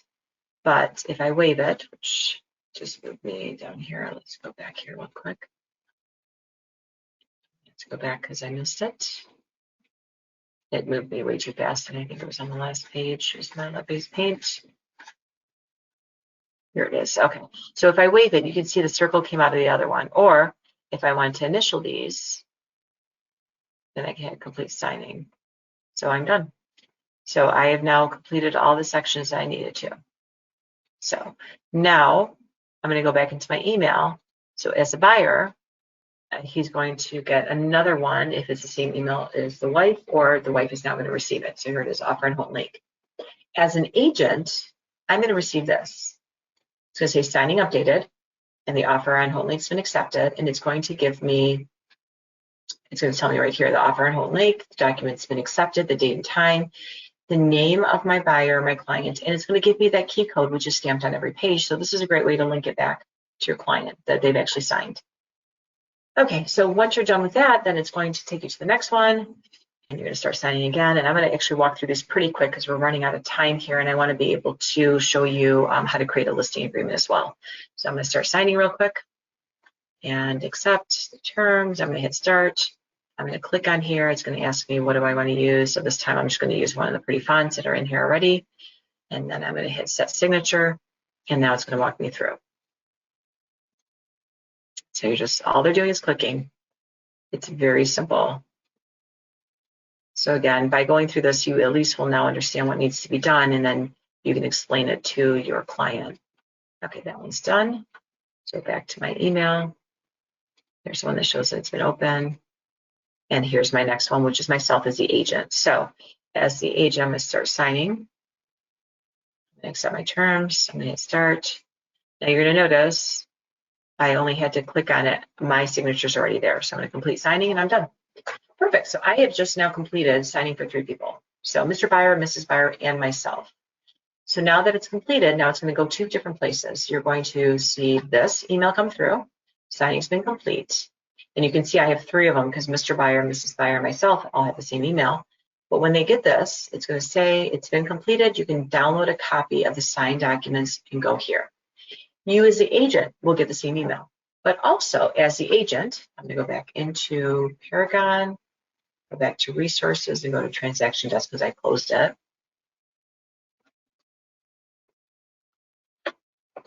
And now you're going to find it in the transaction itself. So here is my, I'm going to go to transactions. And I'm going to do this one that we just worked on today. I want to make sure I don't open up my real one. Okay, so I'm going to open this back up. And if I go to my Authentisign, it'll be in there, but I'm going to go under documents first. So go to your documents. So if you did open up any of your folders, go back to documents. And now you can see the very top folder here, offer and hold like the date. If I left click on it, here is everything that I had signed and included in this signing. So if you see a key next to it, it's been signed. And what you want to watch for in here, though, it does have, it's got the actual agreement in here. And then usually it's got the certificate, which I don't want. So they now move the certificates. They used to be next to the documents, which was confusing. Looks like they created a separate folder. Your documents is the third party Authentisign actually confirming the identity of whoever is signing. So that's what those certificates are. But now I'm going to come in here and let's open up like my buy and sell agreement. And let's take a look. So there's initials for both clients. There's my lines and initials, multiple lines, all kinds of initials, circles, everything that all the crazy stuff I put on here is all here. There's all my signatures as well. Okay. So it's completed. So my signing's done. So from here, usually what I do next is that I'll come back in here. And if you notice, each one of these contracts are individual. So now I can pick and choose what I send to the listing agent. I want to send them the buy and sell agreement, disclosure regarding agency relationship, their lead-based paint addendum, well and septic addendum, seller's disclosure. Those need to be included. They don't need my affiliated business arrangement, so I don't have to include it. And then I select my basket, and I can just send an email right from here. This will let me send the email. You can also download these right onto your computer, and you can say, send them, upload what you need from there as well. And you can just download those by individually moving them, downloading them right from here or from my basket as well. She'll allow you to save as a PDF. Okay. So that is everything from selecting your property from Paragon, clicking on the link, going through the wizard, filling in all of your forms, then taking it to Authentisign and completing your signing. So we've walked through everything in there. Is there any questions? Because I would like to take you in as though you're writing an offer on, or not, I'm sorry, a listing agreement on something that's you've never listed before. So we'll start from scratch real quick before we run out of time here. So do I have any questions at this point, or otherwise I will keep going? I'm sorry, hopefully I didn't confuse everyone. Nobody's typed anything into the questions, but this is a great opportunity for them to put one in there. Yep, if anybody wants to chat real quick, or if it's easier for you to raise your hand and we can unmute you, we can do that as well. So if anybody has any questions, we can take care of that right now. Everyone's good. Okay. Okay, so the next thing we're going to do at this point is I'm going to take you back into TransactionDesk and we're going to create a new transaction. So I'm going to close out TransactionDesk. So I'm going to go back to Paragon. And I just want to show you how to get to it, so without going through a listing. So I'm going to go to Resources, and I'm going to go to TransactionDesk here on the right. And then when you open up TransactionDesk, this is your main view. Okay, so this is what you'll see, the agent dashboard. This will have a folder with your transactions, your forms, your Authentisign, your documents. Everything is here. Then you have options here on the left to create a transaction, start signing, get started, and document upload. So we are going to create a new transaction. We are now putting together a listing package. Hope that looks like, I think we might have a question. Yes. It looks like Debbie was asking how to automatically to do the automatic initials again. Yes, I will show you. Let's go through the listing agreement real quick here, and then I will take you back and show you how to do that. Absolutely. It's just our layouts. Okay, so let's go into our create transaction real quick. Okay, and we are going to name it. So when you are creating a new transaction, this is a listing package, just name it whatever you like to name it. So if you want to name it for your client, for a property address, I'm going to put on here class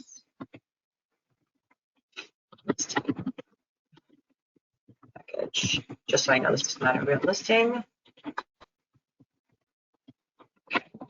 And it's going to ask for your template. Again, if you don't have templates, I'm going to show you where those are, but I'm going to do my listing package real quick. And now when I import data, because I'm doing a new listing, I want information from tax records. I don't want somebody else's old listing. If it was my own, that's one thing. I might know the information is all correct, but I want to go to Realist, MiRealSource, and it's going to ask you to select the county. So this one, we'll just say, we'll pick something in, pick the same one as Roscommon. And you know what, I actually didn't find it last time. So let's just pick something in Macomb County. So this is not, I'll do my last one that just closed. So I'll go Macomb County, and I'm going to select that magnifier, and I'm going to put in street number, street name only. If you add road or drive, lane, if it's not exactly the way it is in tax records, it's not going to find it. So less is better here. So honestly, just put in just a street number, street name, and that's it. Search tax data and see if it finds it. And there it is. So now I can just click on the circle and hit select. And that drops in the information. So now my tax ID number is in here. It's going to ask you, what are you for this transaction? Are you listing, selling, both? I'm the listing agent. I'm going to select create.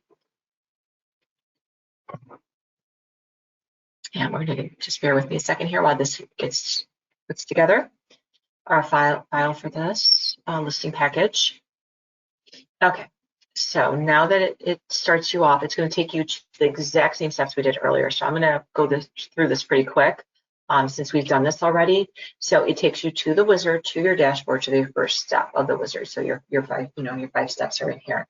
So again, it's going to show residential listing, property type. It's going to be missing things. So you'll go in here and put in the missing. But as a listing agent, now I want the list price. So what am I listing this for? So we'll take, okay, and then if you want to exclude anything from the property or include, you can drop it in here. We're going to hit next. transaction dates. So what is the list date? So we're going to say that this is going to be listed tomorrow, for example. What is the expiration date of my listing? So how far do I want to put this? So we'll say end of February, and now we're going to select next. Okay, context. Now, if you notice, it's going to show my office and myself as a listing agent. Now, this one is saying edit for seller. It's not giving me seller information because this one just closed. So I don't know if it's reading that it's that it has sold and it's not able to pull the new buyer's name. But I'm just going to put a name in here for now, just to make it up. But typically, it will pull your seller's names in there. If you're missing any, you're going to hit add and add them in. So we'll put here just Mr. Seller. Just for time's sake, I'm going to add my email address. I'm just going to do the one for right now because I'm going to show you a couple of shortcuts real quick. So add, if it's not in there already, add a name and then add the email. Or if it's in there, make sure you put your email address so it's not sending it out to a real seller. Okay, again, if you need to change your signatures and anything, you can. If you want to add your address book, you can select that and hit save. So I just added my seller. But again, this add button here will allow you to add existing contact, add yourself. It will add a contact from Google as well, or create a new one. So we're going to hit next. Okay, so I want to show you a shortcut for two things. I'm going to show you seller's disclosure statement and how you can send this to your client and allow them to fill it in right online. This to me I find is a huge time saver because I find that a lot of times that your clients may not have a printer and scanner and you need to send it to them to fill it out and you're not filling it out for them. So you need a way to send it to them. So what this does is allows you to send that form to your client and then it allows them to fill it all out online, right in TransactionDesk. So it will take them into TransactionDesk, into your folder, into just the document you select, and send it to them, and then you can fill it out and save it. So make sure that you have seller's disclosure statement in here for me if you don't have anything else at all. So go to your ad, your plus sign, your ad, and we want seller's disclosure statement, and I'd like you to have your MiRealSource data sheet because there's a shortcut in here to add this into Paragon without having to type everything back in once your data sheet's filled out. So I want your seller's disclosure statement, which should be Michigan Realtors, should be in there. So go in there if you don't have it already and select your seller's disclosure statement. These are in alphabetical order, so you should be able to go right down there and find it. So I'm going to check mark it. And then go back to the top, go back to individual forms, and go to MiRealSource forms. In here, you should be able to find your data sheet. So you want to find your data sheet for residential properties, which is right here. And then you're going to add those two to this transaction. So just make sure seller's disclosure statement and your data sheet under MiRealSource. So seller's disclosure under Michigan Realtors and data sheet under MiRealSource are in here. Okay, so we're going to hit select next. And we're going to hit none because now that I'm putting in a listing, my seller's disclosure statement and lead-based payment is going to be filled out. So I don't need to upload those in. So I'm going to hit done. And I'm going to take you into forms. So go into forms from here. And let's go to our seller's disclosure statement first. I'm going to show you how to send this to your client. So you're going to select your seller's disclosure statement, go to your basket, and I wouldn't suggest selecting anything else because all they're doing right now is filling this form out. They're not signing, they're just filling out the form. But anything you select will be an open form. So they're going to be able to go into your transaction desk and fill it out. So if you add other forms, they might make changes. Unless there's something else you want them to fill out, then include it at that point. So there's my seller's disclosure statement. I'm going to email it to them. So I'm going to select the envelope. And I'm going to put my client's name. So if you want to send this to yourself and test it out, I would suggest it because I think it's important that you know how to fill this out as well. And it's going to ask you for subject. So if I want to put in a subject here, I might put on your seller's disclosure.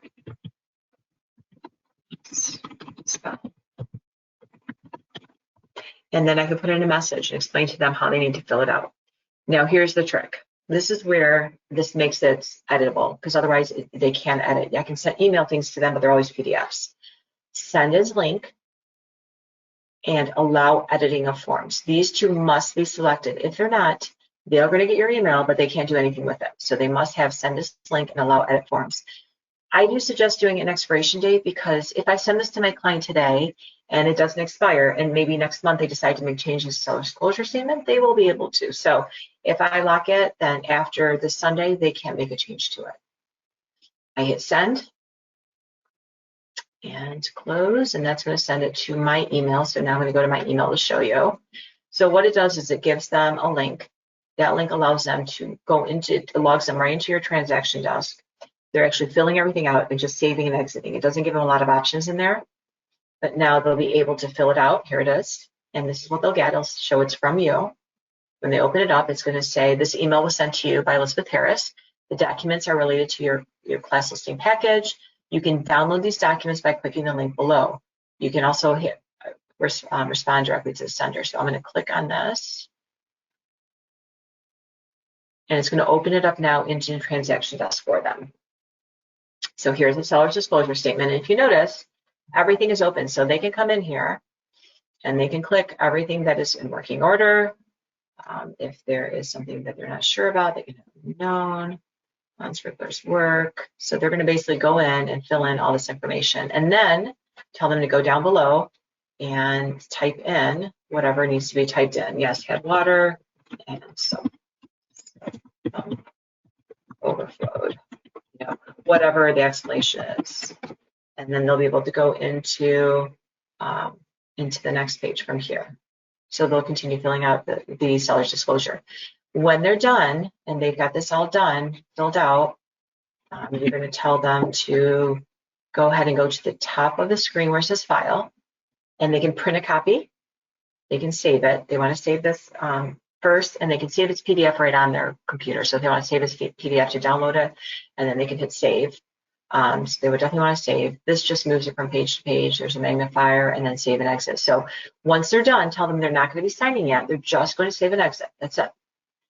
Then you as the agent, close this out, will get email notification that they've opened the form right here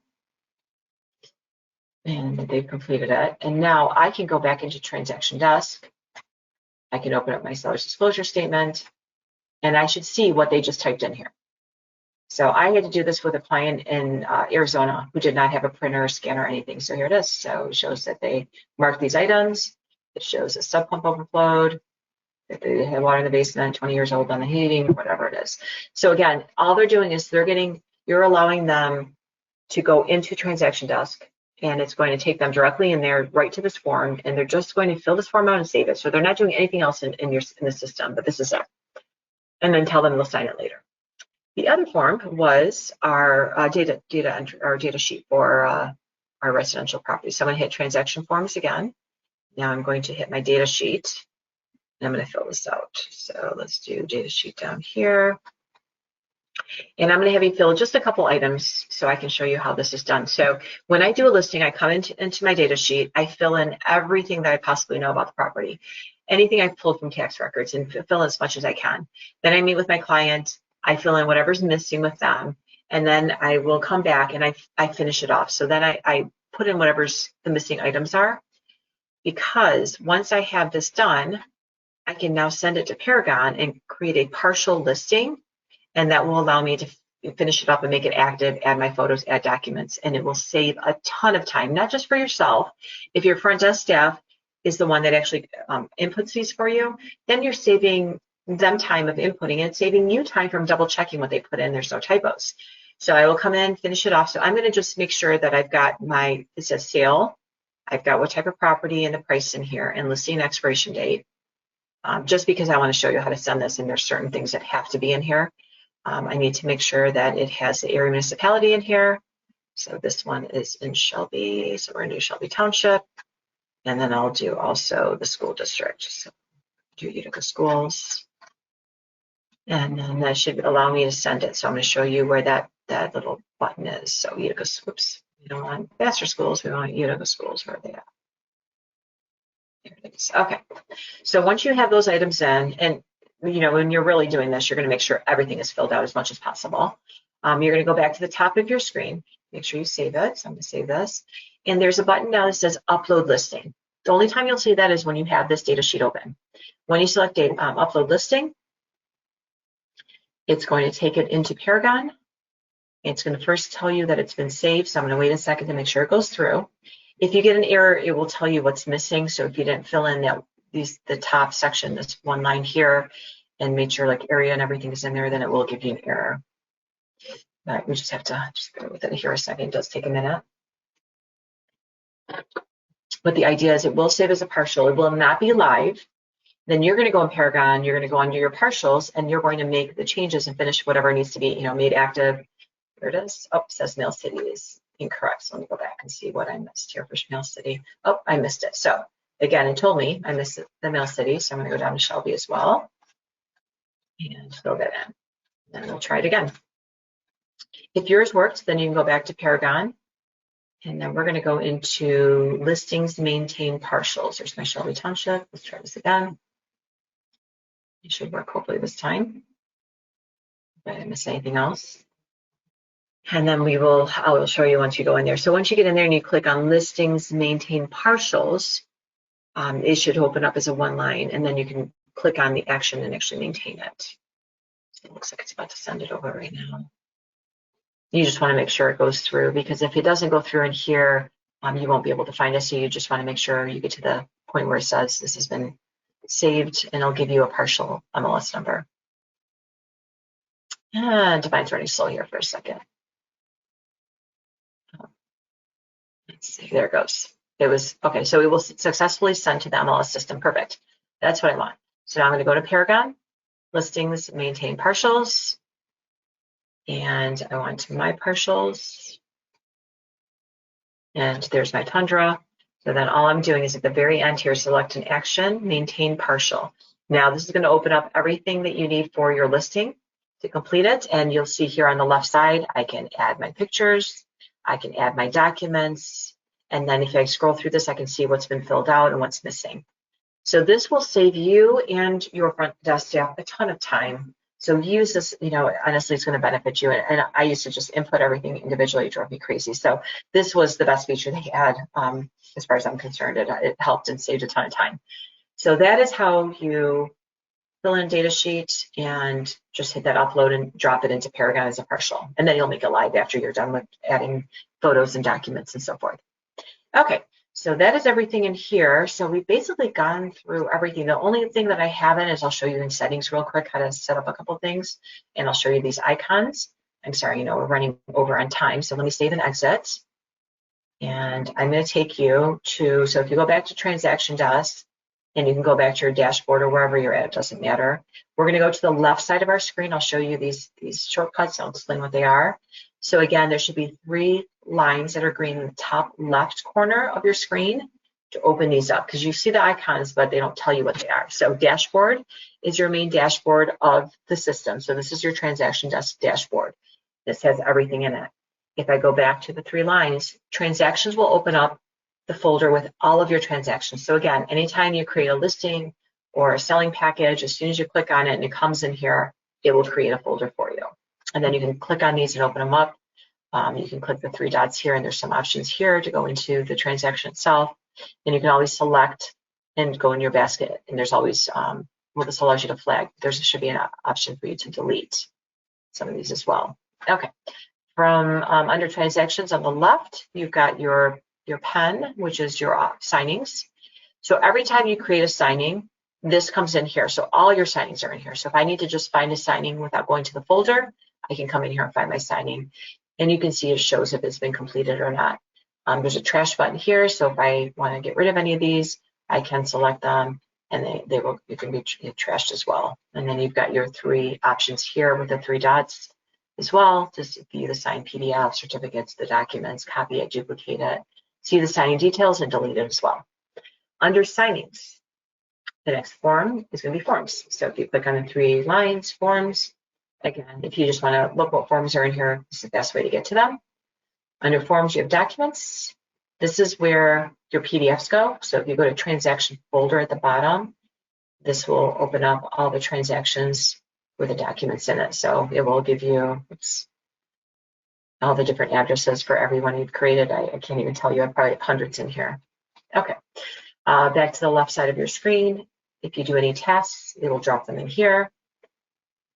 If you have context, all your address book is right in here.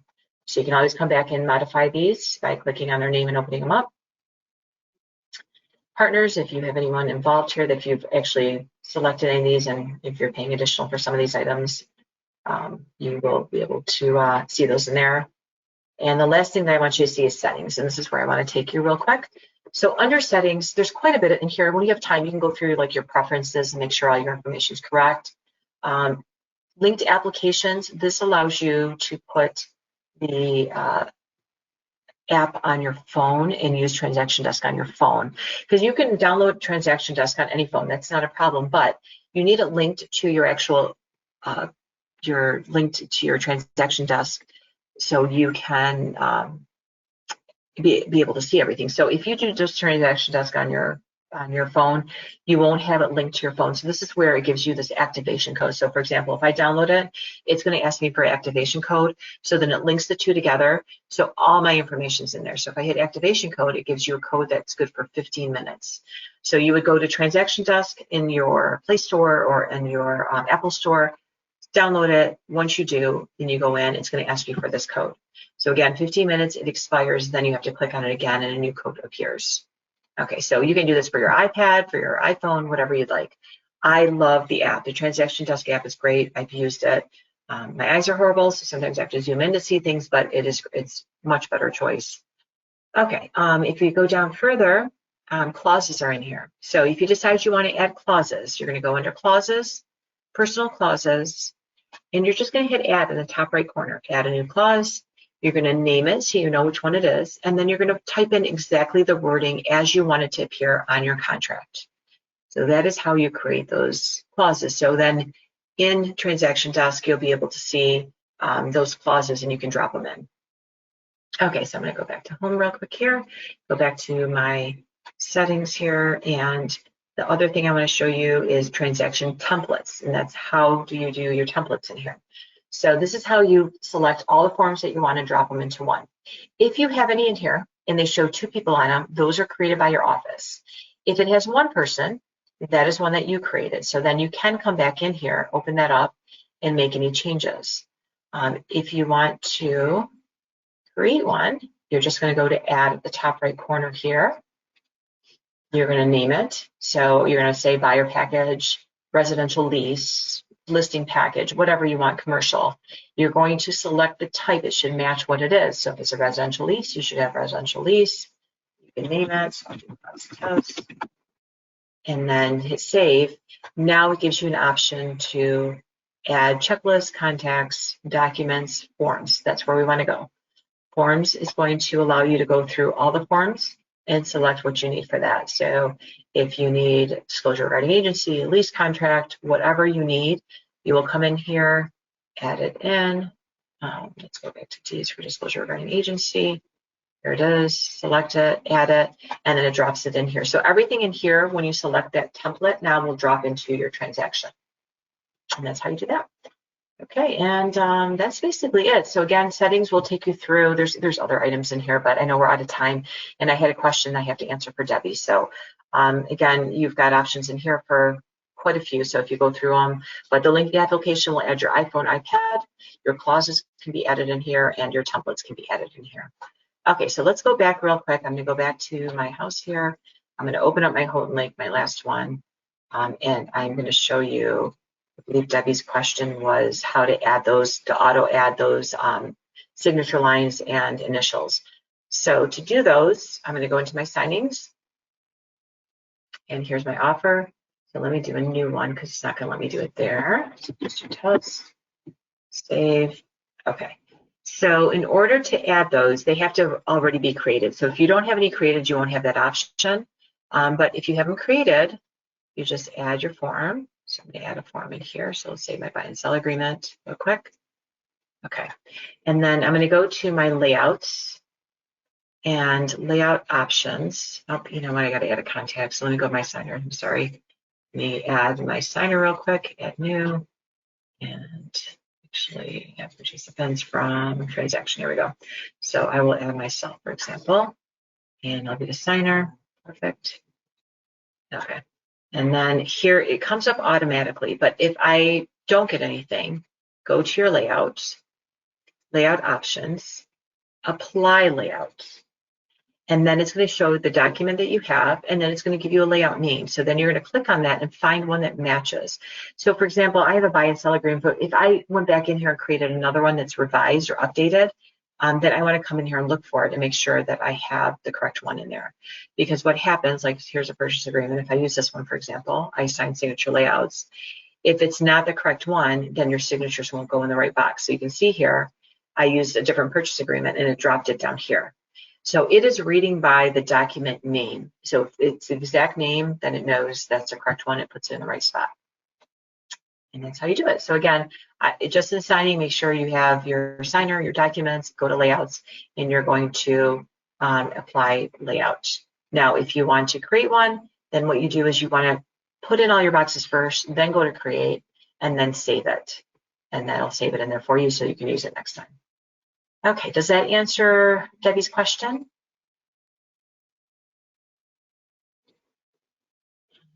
Let's see, Debbie, are you good? Awesome.